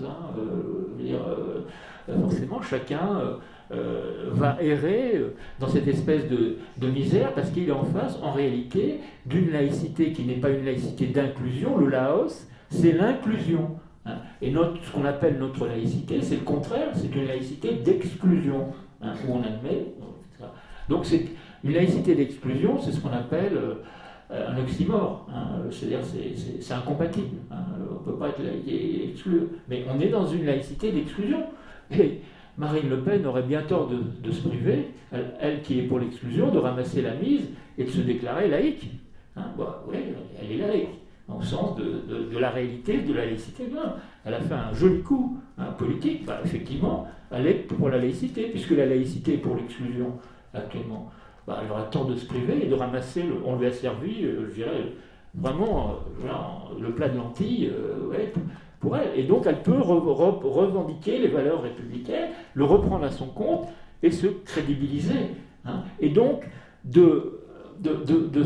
c'est ça qui est terrible, si on réfléchit bien jusqu'au bout, de s'approprier le peuple, de se dire, mais quel peuple? Ce n'est plus le peuple. Le Laos, c'est un peuple explosé, c'est un peuple, si vous voulez, qui vit aussi sur l'exclusion des autres. Les étrangers, etc., les Roms, et elle fait effectivement ses meilleurs scores chez les ouvriers, etc., maintenant. Et elle a, d'une certaine façon, elle prend acte que le peuple lui-même n'est plus un Laos, puisqu'il y a les clercs, les républicains, démocrates, etc., de quelque bord qu'ils soient d'une certaine façon, ont laissé ce peuple en déshérence et exploser. Alors vous pourriez dire, effectivement, les gens auraient pu se prendre en main. Effectivement, c'est pas ça qui s'est passé, du moins pour l'instant. On est dans un peuple implosé ou explosé. Donc c'est terrible, et tout ça au nom de la laïcité. Dites française, vous voyez, c'est un paradoxe saisissant. Donc cette laïcité, si vous voulez, et c'est pour ça, d'une certaine façon, qu'elle est faible. Elles se sont attaquées, je n'aurai pas trop le temps de revenir sur les questions de ça, mais c'est parce que, je veux dire, elle n'a pas de fondement. Elle repose sur rien ou sur la croyance qu'elle représente, qu'elle est le peuple, qu'elle est le gouvernement du peuple, pour le peuple et par le peuple. Mais elle ne l'est en aucune façon. Ou timidement, ce n'est pas parce que les gens vont voter. Mais là aussi, il y aurait beaucoup à dire. Est-ce que c'est le vote qui fait la démocratie? Il y a la légalité, la légitimité. Il y aurait La démocratie, c'est pas simplement des processus formels. Le peuple, ça devrait être, si vous voulez, une façon de vivre ensemble, une façon de tenir justement les uns aux autres. C'est le fondement de la laïcité. Mais dans une société où les gens ne tiennent plus les uns aux autres, où les gens se mettent dans des positions de surplomb, de domination les uns par rapport aux autres, eh bien, on a ce qu'on a actuellement, c'est-à-dire une pauvreté du lien humain. On parle du lien social, mais c'est surtout l'humain qui souffre là-dedans, qui est en souffrance. Et effectivement, il y a beaucoup on est dans une société où il y a beaucoup de souffrance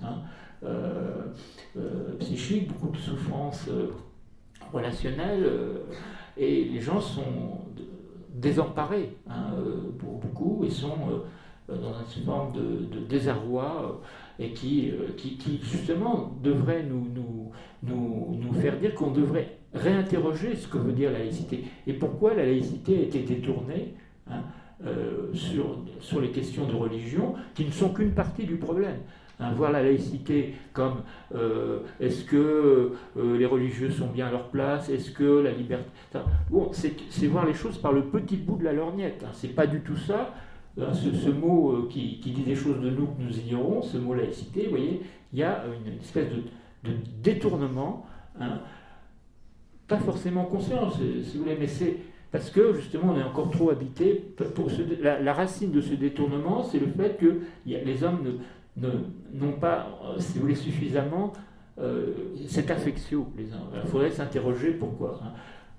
Et donc faire une réflexion en profondeur, une réflexion anthropologique et éthique, s'interroger sur qui est anthropos, l'être humain, l'anthropos, c'est-à-dire nous, qui émerge depuis le néolithique, qui existait avant bien sûr, mais qui émerge sous la forme dans le néolithique, qui commence à se poser des questions, qui rentre dans une capacité réflexive et qui constate, qui se pose des questions, comment vivre ensemble, comment être un peuple humain, comment être cette communauté humaine, et qui est bloqué, qui n'y arrive pas, parce que justement, il n'est pas, si vous voulez, toutes ces valeurs-là n'ont pas encore réussi à émerger, parce que ce sont d'autres valeurs qui l'emportent, et notamment la peur de l'autre, qui est fondamentale, et l'angoisse de la mort.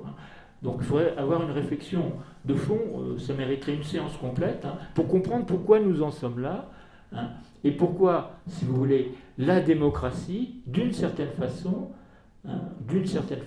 a aggravé un peu la situation. Parce que, qu'est-ce qui se passe le type de démocratie que nous avons construit, où il y a le mot démos, alors c'est là que j'oppose Laos et démos. Il faut faire la distinction. Le Laos, c'était le peuple qui inclut tout le monde, où il y a on compte. Le démos, en grec, qu'est-ce que c'était que le démos?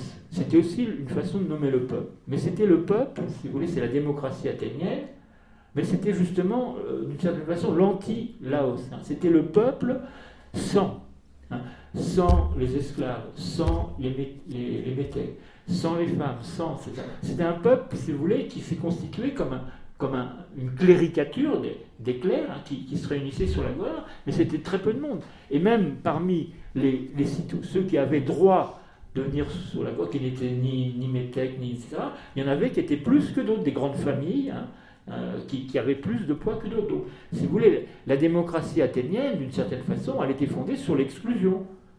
Alors vous allez dire la démocratie athénienne, mais nous, notre démocratie, comme disait Michel Serres, on n'a pas changé on est toujours dans le principe d'exclusion, parce que la démocratie, c'est tous les hommes, moins les sans droit, les sans voix, les sans papier, etc.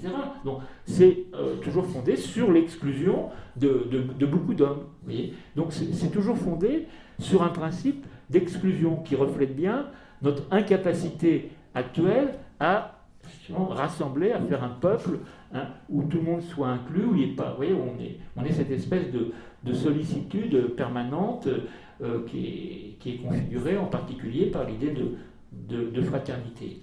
Alors oui, vous avez trois, et vous en avez un troisième mot qui voulait dire le peuple, qui est l'ethnos. C'est important. L'ethnos, c'était quoi? C'était le peuple, si vous voulez, c'était le premier peuple, hein, d'une certaine façon. C'était le peuple avant le néolithique. Hein. Il y avait des ethnies, des gens qui vivaient entre eux, hein, ils s'identifiaient par rapport à eux-mêmes, par rapport à leur façon d'être, etc. Donc, ils étaient tournés vers eux, hein, et tous les autres, si vous voulez, les autres ethnos, c'était des dangers. Hein. C'est-à-dire qu'au fond, ils avaient tout à craindre des autres ethnos, hein, et donc ils étaient dans des processus de rivalité, de crainte, ils pouvaient disparaître, ils pouvaient s'attaquer, etc. Hein. Donc vous avez l'ethnos, si vous voulez, où les autres sont un danger. Hein. Voilà, les autres représentent un danger, donc on a peur, on vit les rapports qu'on a avec les autres sont des rapports de peur, hein, et non pas du tout des rapports d'empathie. Hein. Parce que voilà, on peut pas, on est toujours menacé, donc il faut toujours, en quelque sorte, se défendre, donc se refermer sur son identité. Un peuple ethnique, c'est un peuple qui est identitaire, mais qui fonde son identité contre les autres. Hein. Donc vous avez l'ethnos, premier cas de figure. Ensuite, avec le néolithique, est venu le démos, parce que les gens se sont retrouvés ensemble pour des raisons bien compréhensibles, parce que la sédentarité, l'économie était différente, la vie, bon, on pouvait faire beaucoup plus de choses, pas passer sa vie à se défendre des animaux, des autres ethnies, et à tirer sa vie de la chasse et de la cueillette. Bon, voilà. Alors, le démos, c'est des gens qui sont venus vivre ensemble. Mais vivre ensemble comment? Je vous l'ai dit tout à l'heure, hein, c'est pas qu'ils étaient pas. Ils se sont retrouvés ensemble dans une cité, mais justement avec toujours cette crainte. Ils se sont associés, hein, mais ils se sont associés parce qu'ils avaient intérêt à s'associer, hein, à contractualiser et à émettre des lois pour régir la vie. Mais ils ont éliminé pas mal de gens. Hein, en passant, et si vous voulez, c'est une société qui est fondée toujours sur une association où on vit à côté des autres, hein, avec les autres, mais toujours dans une perspective, si vous voulez, pas d'empathie, hein, on se méfie, mais voilà, hein, on est simplement associé, hein, ou associé, hein, mais il n'y a pas cette affection, cette affectuosité encore pour les autres. Donc ce qui fait qu'on est toujours dans des rapports d'opposition, de méfiance, de subordination, de vouloir réduire les autres, s'emparer avoir un pouvoir sur les autres, s'emparer de leurs biens, et on continue à se faire la guerre, hein, des guerres civiles ou des guerres extérieures entre des cités athéniennes, etc. Bon, voyez, on est toujours dans ces perspectives-là archaïques où on n'est jamais dans des situations d'affectuosité. Hein. Donc vous avez le premier, l'ethnos, hein, si vous voulez, l'autre est un étranger, hein, l'autre est un étranger, hein, l'autre c'est l'un ou l'autre, hein, l'un ou l'autre, l'autre est un étranger, c'est-à-dire il est extérieur à moi, et donc on le nomme souvent le barbare. Hein. Le barbare, c'est celui qui n'est pas moi. Hein. On voit bien ça en grec. Qu'est-ce que c'est qu'un barbare? C'est l'autre. Hein, parce qu'il n'a pas, mais il n'est pas aussi cultivé, enfin il n'a pas les mêmes ressorts, etc. Il n'a pas la même valeur, etc. Donc ça c'est l'ethnos. Après dans le démos, l'autre c'est l'un à côté de l'autre. Hein, c'est pas l'un contre l'autre, c'est l'un avec l'autre parce qu'on doit s'associer. Mais c'est plutôt vécu comme une contrainte parce qu'on ne peut pas faire autrement. Comme je vous l'ai dit tout à l'heure, hein, la démocratie reste fondée sur il faut bien faire avec les autres. Hein, il faut faire avec, mais si on pouvait s'en passer, etc. Bon, ouais, on voit bien que c'est l'un, encore une fois, à côté des autres. Et vous avez une troisième perspective, si elle existait, qui serait le Laos, hein, c'est-à-dire tous ensemble au sens de cette affectuosité, hein, et qui appellerait à une nouvelle configuration politique qu'on pourrait appeler la laocratie.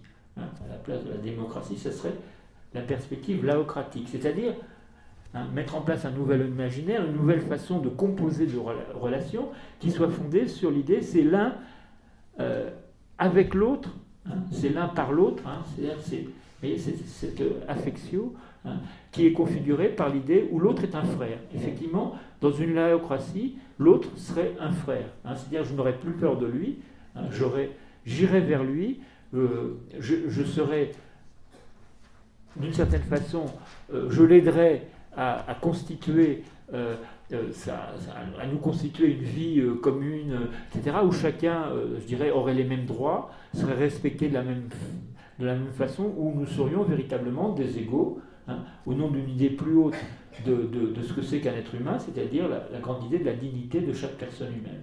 Donc vous voyez, vous avez l'ethnos, le démos et le laos. Et pour l'instant, on n'est pas sorti, on est entre l'ethnos et le démos. C'est-à-dire on vit ensemble et il y a des moments, si vous voulez, quand le lien comme actuellement dans la crise mondiale, etc., le lien se dit, on revient à l'ethnos. C'est exactement ce qui se produit maintenant avec la perspective républicaine de devoir vivre entre nous. Les ethnos vivent entre nous, on est entre nous. C'est l'entre-nous de M. Guéant, enfin, le signifiant Guéant. Mais peu importe, ça serait n'importe qui d'autre. Je veux dire, 80% des gens sont encore, enfin, je ne sais pas combien, mais enfin, vous voyez, entre nous. On est entre nous, mais pas avec les autres. On est encore, donc, on est entre le démos et l'ethnos. Et d'une certaine façon, la perspective du frater, du frère, de voir du tous ensemble, semble s'éloigner actuellement. C'est pour ça qu'on a cette crise de civilisation où, je dirais, les liens se dissolvent, on n'arrive plus à vivre ensemble parce que, si vous voulez, on n'est pas équipé psychiquement, on n'arrive pas à dépasser ces principes archaïques qui tendent au contraire à se renforcer, et c'est bien ça qui est inquiétant. Donc vous voyez, la laïcité, repenser le Laos à partir d'une perspective qu'on pourrait appeler laocratique. C'est un néologisme, mais c'est simplement pour indiquer la possibilité d'un nouvel imaginaire pour travailler notre être ensemble, qui supposerait qu'on réfléchisse pourquoi est-ce qu'on n'arrive pas à avoir plus d'empathie ou d'affectuosité pour les autres. Où sont les obstacles? Où sont les résistances? Pourquoi nous résistons?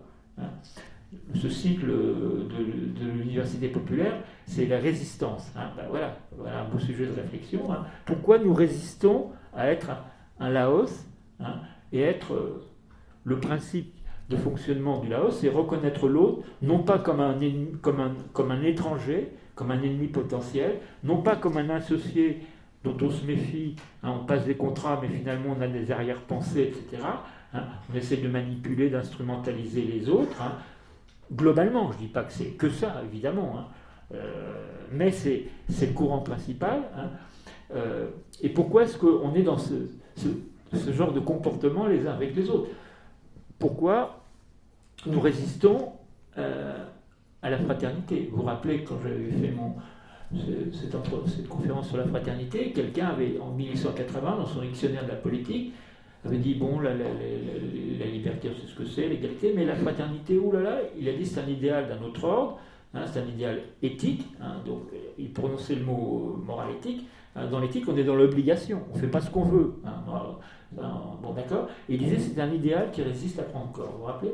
Voilà. Pourquoi cet idéal, cette meilleure partie de nous-mêmes, que l'on pourrait en quelque sorte manifester, traduire dans des comportements, dans des attitudes dans la société civile, dans la société ecclésiale. Pourquoi nous résistons à ça? Qu'est-ce qui en nous empêche de devenir des êtres humains? Pourquoi nous résistons à devenir des êtres humains? Voilà la vraie question qu'on devrait se poser. Et la laocratie, ça serait justement cette ouverture d'un imaginaire vers autre chose. Mais on reste étrangement bloqué sur la démocratie. Alors pourquoi? Il y a un monsieur qui est bien connu, très pragmatique, qui était Winston Churchill. Il a dit la chose suivante. Il a dit la démocratie, c'est le pire de tous les régimes, à l'exception de tous les autres. Enfin, c'est ce qu'on leur fait dire dans le... Alors, si on traduit, ça veut dire c'est le pire, à l'exception de tous les autres. C'est-à-dire que les autres sont pires. Donc c'est le moins mauvais. Donc comme c'est le moins mauvais, restons-en là. Au moins, c'est pas terrible, mais les autres sont encore pires.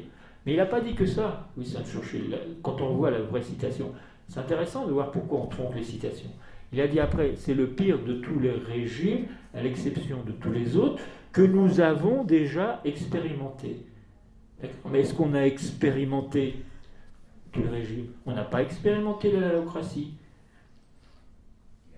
Ça ouvre quelque chose, vous voyez, ça ouvre une perspective qui serait justement d'ouvrir notre imaginaire, à repenser notre rapport à l'autre, qui serait ni un étranger, donc un ennemi, ni des gens avec qui on s'associe dans des perspectives justement finalement peu affectueuses, hein, puisqu'on se manipule, on se domine, les clercs prennent le pouvoir sur le peuple, etc. Bon, la troisième perspective, ça serait d'imaginer l'autre comme un frère, un frater. Hein. Dans le premier cas, hein, il y a un mot grec qui dit ça, dans l'ethnocratie, l'autre c'est un xénos, hein, c'est un étranger, hein, c'est un xénos, hein, d'accord, c'est un étranger. Dans le deuxième cas, la démocratie, l'autre c'est encore, bon, excusez-moi, c'est des termes, c'est un socius, hein, c'est un terme latin d'où vient société, nous faisons société avec des socius. Hein. Mais c'est des socius, si vous voulez, avec lesquels nous n'arrivons pas à nous entendre vraiment. Nous sommes toujours dans le dissensus, des rapports d'indifférence, de domination, de manipulation, de soumission. On cherche plutôt à affaiblir l'autre qu'à l'affermir. Hein, l'affermir. Donc l'autre c'est un socius. Et le troisième dans la démocratie, l'autre c'est un frater. Hein. Entre le xénos et le socius, il y a une progression possible. Hein. Mais actuellement, si vous voulez, alors on est entre le xénos, l'autre c'est un étranger, il redevient bien vite. Hein. Regardez la France actuellement, tout de suite, bon, c'est les immigrés, les Roms, etc., étrangers, donc, il n'y a pas d'entre nous, donc pas tous ensemble, c'est pas possible. Mais qu'est-ce qui fait qu'on raisonne comme ça? Quel est notre psychisme pour rester, si vous voulez, dans cette situation et nous en contenter et presque nous en glorifier? Ah, sauvons notre laïcité, c'est-à-dire expulsons les Roms, c'est-à-dire, etc. Vous voyez, actuellement, ou attention à l'islam, c'est des méchants qui nous veulent, voilà, qui veulent nous envahir, c'est l'invasion, etc. C'est des vieux réflexes archaïques. Donc notre laïcité, elle est fondée, si vous voulez, sur le pire de ce que française, sur le pire de ce que nous avons, enfin le moins bon. Hein, vous voyez, c'est ça que. Et c'est normal. Comme c'est fondé sur le moins bon, c'est très faible humainement. Donc cette laïcité, elle est faible. Hein, elle est faible parce que voilà, elle ne produit rien de bon humainement parlant. Et quelqu'un qui produit que des choses de malheur, etc., bon, ne peut pas être dans une grande forme, hein, dans une forme humaine. Hein. Bon, voilà. Tandis que la troisième, le Laos, c'est pour ça que personnellement je pense qu'il faut repenser complètement le Laos, hein, dans son sens original. Hein, c'est un mot qui sait des choses de nous que nous ignorons de lui. Hein, oui, voilà, il y a ce potentiel, hein, d'être une humanité humaine, mais nous ne sommes pas emparés de ça. Nous y résistons et c'est curieux. Enfin, c'est curieux, c'est pas curieux. Pourquoi ça bloque? Alors, effectivement, il faudrait là une réflexion beaucoup plus longue qui prendrait des heures pour essayer de faire. Qu'est-ce que c'est que l'anthropos humain, hein, ce drôle d'oiseau que nous sommes, hein, drôle d'oiseau, et effectivement, comme disait Platon, nous sommes des bipèdes sans plumes, mais des drôles d'oiseaux. Voilà. Qu'est-ce que c'est que cette espèce qui n'arrive pas à devenir elle-même, hein, ce pourquoi elle est d'une certaine façon programmée jusqu'à un certain point, mais ce programme, c'est nous qui devons le choisir et le réaliser. Hein. Pourquoi nous résistons à devenir des êtres humains, humanisés? Oui, on est dans cette transition, cette hésitation-là, hein, où nous nous posons des questions depuis 3000 ans. Pour l'instant, non seulement on ne débouche pas, mais on stagne, on régresse. Et d'ailleurs, quand on parle de la démocratie, je ne sais pas si vous avez remarqué, mais on dit la démocratie est en panne. C'est des titres de bouquins, la démocratie en miettes. Hein. La démocratie est à la bout de souffle. La démocratie, c'est toujours pour dire que ça ne marche pas. Hein. Ça ne marche pas. Mais évidemment, ça ne marche pas. Ça ne peut pas marcher, puisqu'elle est fondée sur une équivoque, sur un principe d'exclusion. Hein. Donc la démocratie, si vous voulez, elle marche bien dans la mesure où elle fait de l'exclusion, mais ça ne marche pas si on veut faire de l'humanité. Donc d'une certaine façon, au lieu de vouloir sauver la démocratie, pensons plutôt à une post-démocratie, hein, qui serait cette laocratie, c'est-à-dire ce peuple qui reprendrait son destin en main pour devenir véritablement un être humain, pour devenir que nous devenions des êtres humains Et pour l'instant, voilà, on est dans cette espèce de désarroi. Et le mot désarroi est très intéressant. Hein. Le désarroi, c'est un mot ancien. Hein, le mot arroi veut dire, l'arroi c'est l'équipement. Hein. Un arroi, quand les gens faisaient des voyages, ils s'arroyaient. C'est-à-dire ils s'équipaient pour faire un long chemin. D'accord ? Mais quand on est désarroyé, quand on n'est pas équipé, on ne peut pas faire un long chemin. Hein. Et non, humainement parlant, nous ne sommes pas arroyés, hein, pour faire un chemin d'humanité. Ce qui fait que d'une certaine façon, c'est pas étonnant qu'on perde le cap, enfin, ou le goût de l'avenir, parce qu'on ne sait pas. Hein, et on a l'impression qu'on tourne en rond. Hein, cette idée que l'avenir est sombre, etc. Ben oui, parce qu'on ne sait pas comment. Voilà, la démocratie est un cul-de-sac. Hein. On veut absolument la réparer, la démocratie, la rapiécer, faire de la démocratie participative, c'est le dernier truc à la mode, mais dans la démocratie participative, seuls les participatifs participent, et les autres. Alors, hein. Bon, donc d'une certaine façon, vous voyez, on essaye de mettre des bouts de scotch ou de sparadrap pour quelque chose qui n'a pas d'avenir. C'est-à-dire que la démocratie, d'une certaine façon, il faudrait en faire son deuil, mais pas pour régresser, évidemment, mais pour progresser, dans une progressivité qui serait la perspective laocratique, qui nous ouvrirait vers un nouvel imaginaire, un nouveau travail sur nous-mêmes, hein, et que nous nous posions collectivement ce genre de questions. Vous voyez, moi, je pose ces questions, alors peut-être que vous dites, bon, c'est un philosophe, machin, bon. Bon. Non, c'est des questions, moi je me les pose en tant qu'être humain, voilà, parce que ça m'importe. Bon, moi, la façon dont l'humanité se dégrade actuellement est en train plus ou moins de s'effondrer, moi ça me fait pas plaisir, enfin, ça me fait... Ça, bon, je dirais même que je suis indigné, le mot est faible, j'ai honte. Hein. Vous savez, quand les Roms ont dit, les gens ont dit, on a honte. Ah oui, j'ai honte d'appartenir à cette espèce qui se dégrade et qui dégrade le monde. Bon, ça me fait quelque chose, mais bon, j'y participe aussi. J'ai honte aussi de moi. Hein, et quand je parlais d'idiotie, bon, l'idiotie, elle est en tout le monde. Et bon, moi, je travaille sur ma propre idiotie, bien évidemment. Hein. Mais si vous voulez, voilà, c'est ce genre de questions, de débats que nous devrions avoir dans la cité, à cette hauteur-là. Parce que pour devenir un être humain, à supposer que nous voulions le devenir, ça ne va pas être simple. Hein. C'est pas, voilà, il faut se forcer un petit peu. Hein. Mais se forcer, c'est pas, ouais, c'est terrible. Hein. Non, c'est quand on fait un effort physique, etc., et qu'on est récompensé, on est content. On fait des efforts. Faire un effort, c'est pas, bon, je sais pas. Maintenant, on veut plus.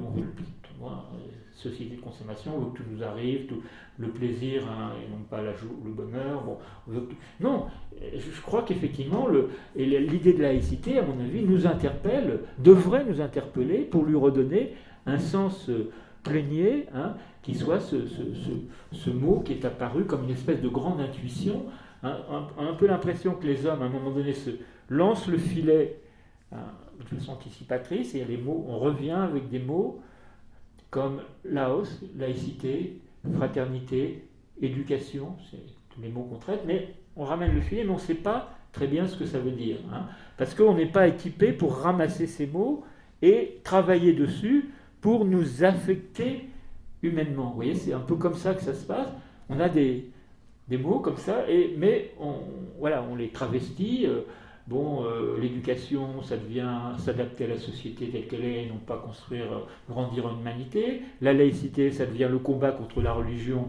Bon, mais c'est bien d'autres choses beaucoup plus importantes. On l'a réduit à une espèce de laïcité croupion et maintenant inintéressante.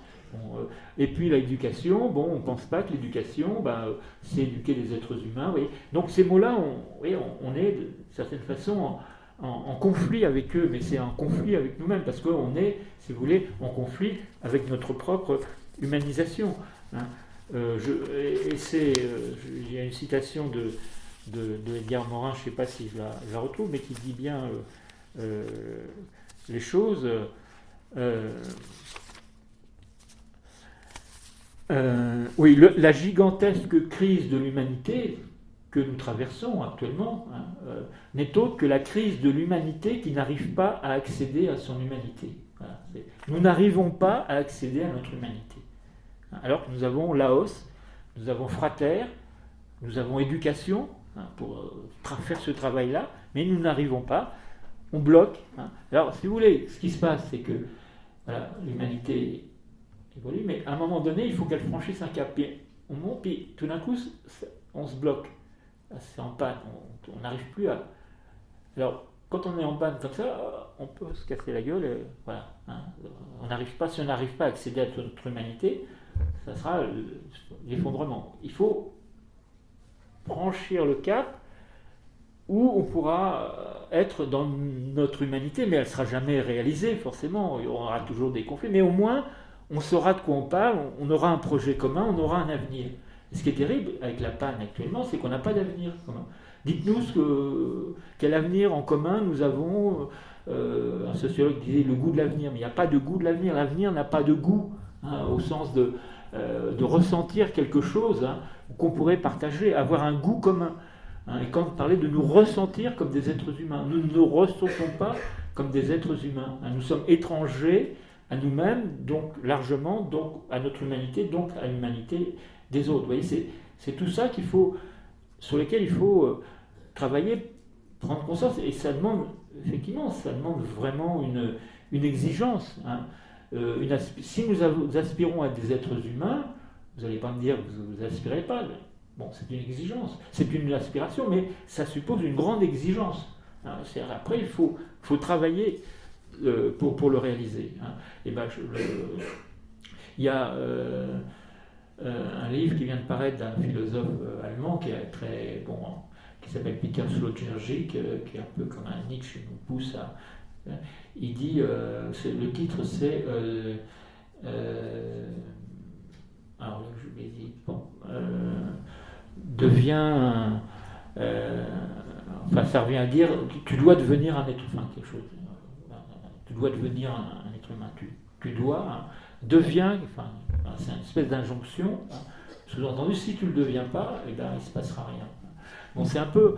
Alors voilà, je voulais en rester là peut-être sur cette idée d'humanisation, de laïcité, en lui redonnant tout son sens. Vous voyez, si on s'empare de la laïcité, du Laos, voilà, et du frater, parce que est-ce que vous pensez que la République peut être laïque sans être fraternelle et sociale Qu'est-ce qui menace la République Est-ce que c'est des foulards et des machins comme ça, ou les inégalités, les injustices, et je dirais toutes les cléricatures de l'argent, des médias, etc.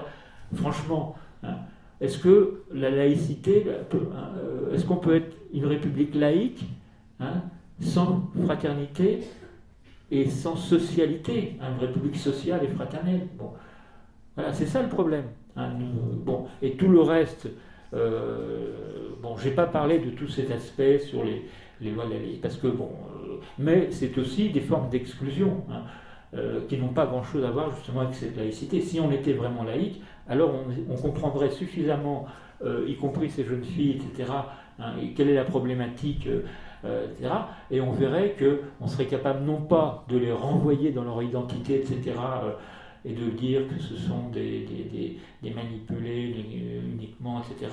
Et d'ailleurs, même si c'était vrai, ça supposerait aussi justement toute notre compassion fraternelle, et non pas de les rejeter, les renvoyer de l'école, ou les femmes de les renvoyer, etc., de dire qu'elles se voilent. Mais nous, ça m'amuse, nous on se voile, je veux dire 10 fois plus, que bon, les femmes se voilent, etc., mais nous on se voile les yeux en ne voulant pas voir justement la misère, les plus pauvres, etc., en les renvoyant habiter, comme ça on ne les voit pas. Comme ça, effectivement, nous on a trouvé le moyen de ne pas se voiler, c'est-à-dire de voir ce qu'on veut voir, c'est-à-dire que on renvoie les gens dans des ghettos, etc., comme ça, mais nous on se met de drôles de voiles devant les yeux.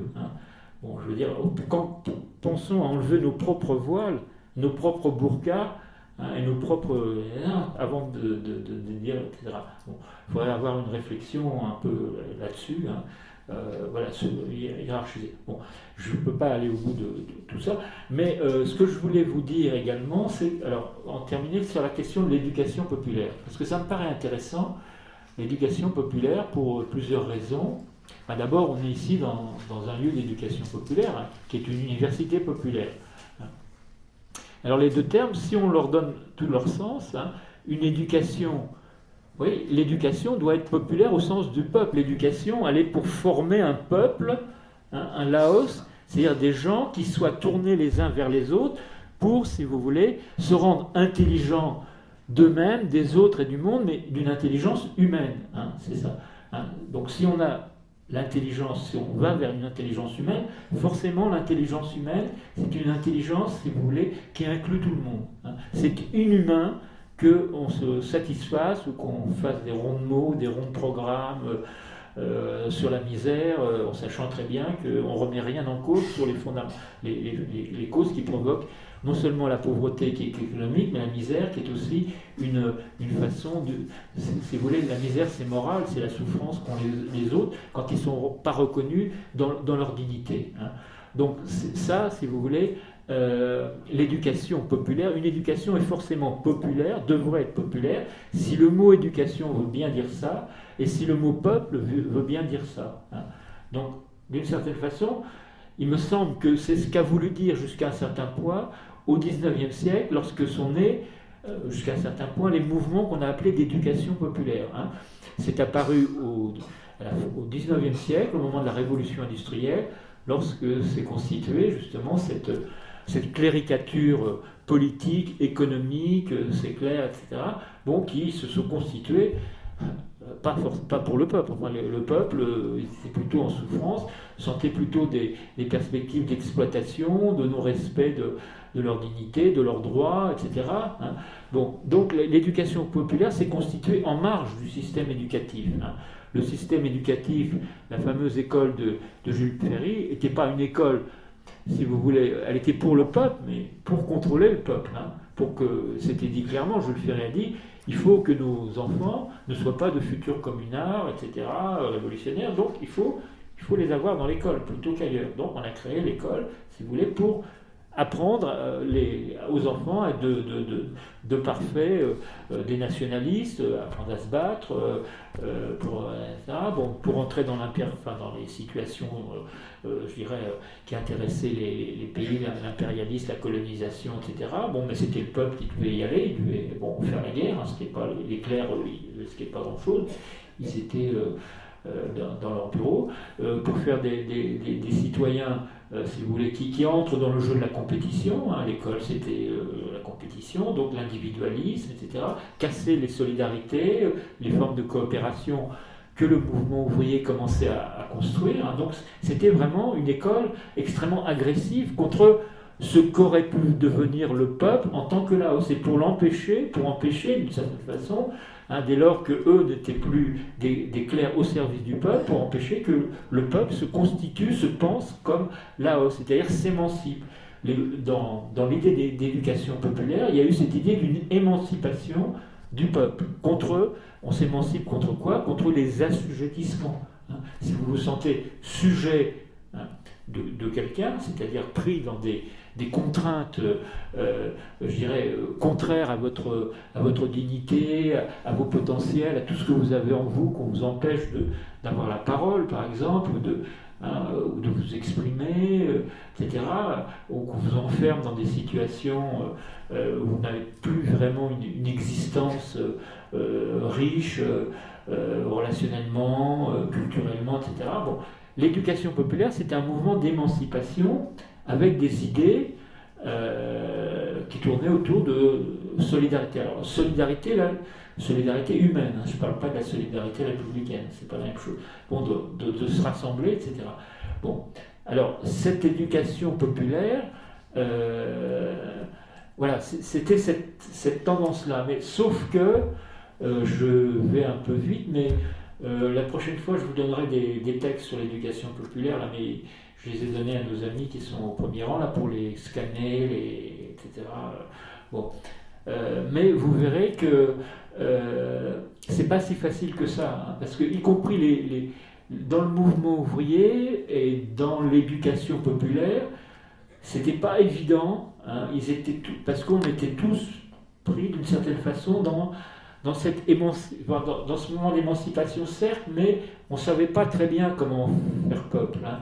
On ne savait pas très bien comment éduquer, humainement parlant, hein. On s'est laissé prendre à l'idée si vous voulez, c'est la grande victoire d'une certaine façon des clercs, hein, c'est qu'ils ont réussi à faire un peuple. Quel peuple? Pas un peuple, mais des peuples, hein. D'une certaine façon, regardez, lorsqu'on parle du peuple, le peuple français, c'est pas un peuple. Juridiquement, oui, ils sont français, les gens qui sont nés de père et mère françaises et qui vivent sur le territoire, etc. Puis on dit, voilà, il y a 45 millions de Français. Ça, c'est un peuple statistique. Et un peuple, si vous voulez, à partir de données du sang et du sol, hein. Sur le sol en France, bon, plus le sang en Allemagne, bon, enfin bon. Mais c'est quoi le peuple? C'est trois peuples, hein, qui sont. Il y a comme on dit, regardez notre imaginaire, il y a les couches populaires, hein, il y a les classes moyennes, le peuple des moyens, et puis il y a ce qu'on appelle les classes, on les appelle supérieures, hein, les couches populaires inférieures. Vous voyez l'idée du peuple qu'on a, hein, c'est-à-dire c'est un peuple hiérarchisé, donc fragmenté, c'est trois peuples d'une certaine façon, hein, et on est dans notre imaginaire sommé plus ou moins de se situer, est-ce qu'on est dans les couches populaires, les classes moyennes ou dans les classes supérieures, avec l'idée que c'est mieux d'être dans les classes moyennes et c'est encore mieux dans les classes supérieures. Dis aux enfants, va à l'école, comme ça tu seras plus ouvrier comme ton père, tu seras au moins peut-être instituteur, et puis après, comme Pompidou, vous savez, son père paysan, lui, son grand-père du peuple, lui, son père instituteur, et lui président de la République. Voilà, ça c'est le schéma qui fait saliver tout le monde, hein. Comme si maintenant être du peuple, des classes populaires, c'est considéré comme inférieur. Vous voyez, on a ça dans notre imaginaire, hein. On voudrait que nos enfants, si vous êtes ouvrier, vous allez dire cette énormité à vos enfants, bah, si tu pouvais faire mieux que moi. Mieux, qu'est-ce que ça veut dire mieux socialement, c'est-à-dire voilà, être plus considéré socialement, mais humainement. Vous voyez, est-ce qu'il sera mieux humainement, votre fils, s'il est, je ne sais pas, médecin, peut-être, mais ce n'est pas le critère, vous voyez. On a des critères comme ça d'un peuple divisé, hein. Et voilà, c'est pas dans le Laos, il n'y a pas de tout le monde, hein, je dirais, appartient à la même classe qu'est la classe humaine, si je veux dire, hein. Et c'est pas mieux d'être PDG que d'être, enfin je ne sais pas, mais dans une laocratie, ça sera plus ça. C'est une toute autre configuration. Mais il faut commencer à y réfléchir. Il n'y aura plus de hiérarchie. C'est absurde, vous voyez, d'avoir fait mis dans la tête du peuple, et y compris dans la classe ouvrière, c'est pas extraordinaire d'être ouvrier, on peut mieux faire, hein. Quand on est dans la classe moyenne, bon, tu es instituteur, mais quand même, si tu étais prof d'université, ça serait mieux. Puis, ça serait encore mieux si tu étais énarque, etc. Vous voyez, mais qu'est-ce que ça veut dire, ça? Vous voyez, humainement parlant, c'est un désastre, hein.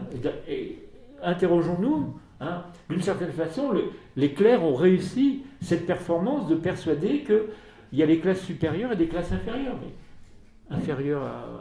pourquoi ça serait être inférieur humainement parlant? On est tous à l'égale dignité de tous. Il n'y a pas un qui est plus inférieur ou supérieur. Si on réfléchit en termes de dignité humaine et en termes de fraternité, les frères sont tous frères de la même façon, hein. C'est pas facile, mais vous voyez, et d'une certaine façon, y compris le peuple, et y compris dans les mouvements d'éducation populaire, ils ont marché un peu là-dedans, hein, et voilà, il faut... C'est pas facile, bon, mais effectivement, les mouvements d'éducation populaire se sont bien vus aussi, les pièges dans lesquels ils les entraînaient, hein, de l'éducation populaire, au lieu d'être au service de l'émancipation, de l'appropriation du peuple en tant que Laos, hein, c'est-à-dire casser ces hiérarchies d'abord dans nos têtes, parce que si ça fonctionne dans nos têtes, évidemment, ça va fonctionner dans la réalité, hein. Voilà, moi je vous demande de réfléchir, qu'est-ce que ça veut dire des inférieurs et des supérieurs, Hein, c'est vraiment... et si vous pensez, si vous dites à vos enfants, va à l'école pour être plus supérieur, etc., qu'est-ce que vous leur donnez comme message, hein? Et si vous demandez à vos enfants, si vous mettez vos enfants dans les meilleurs lycées pour qu'ils deviennent, réussissent mieux, de quelle réussite?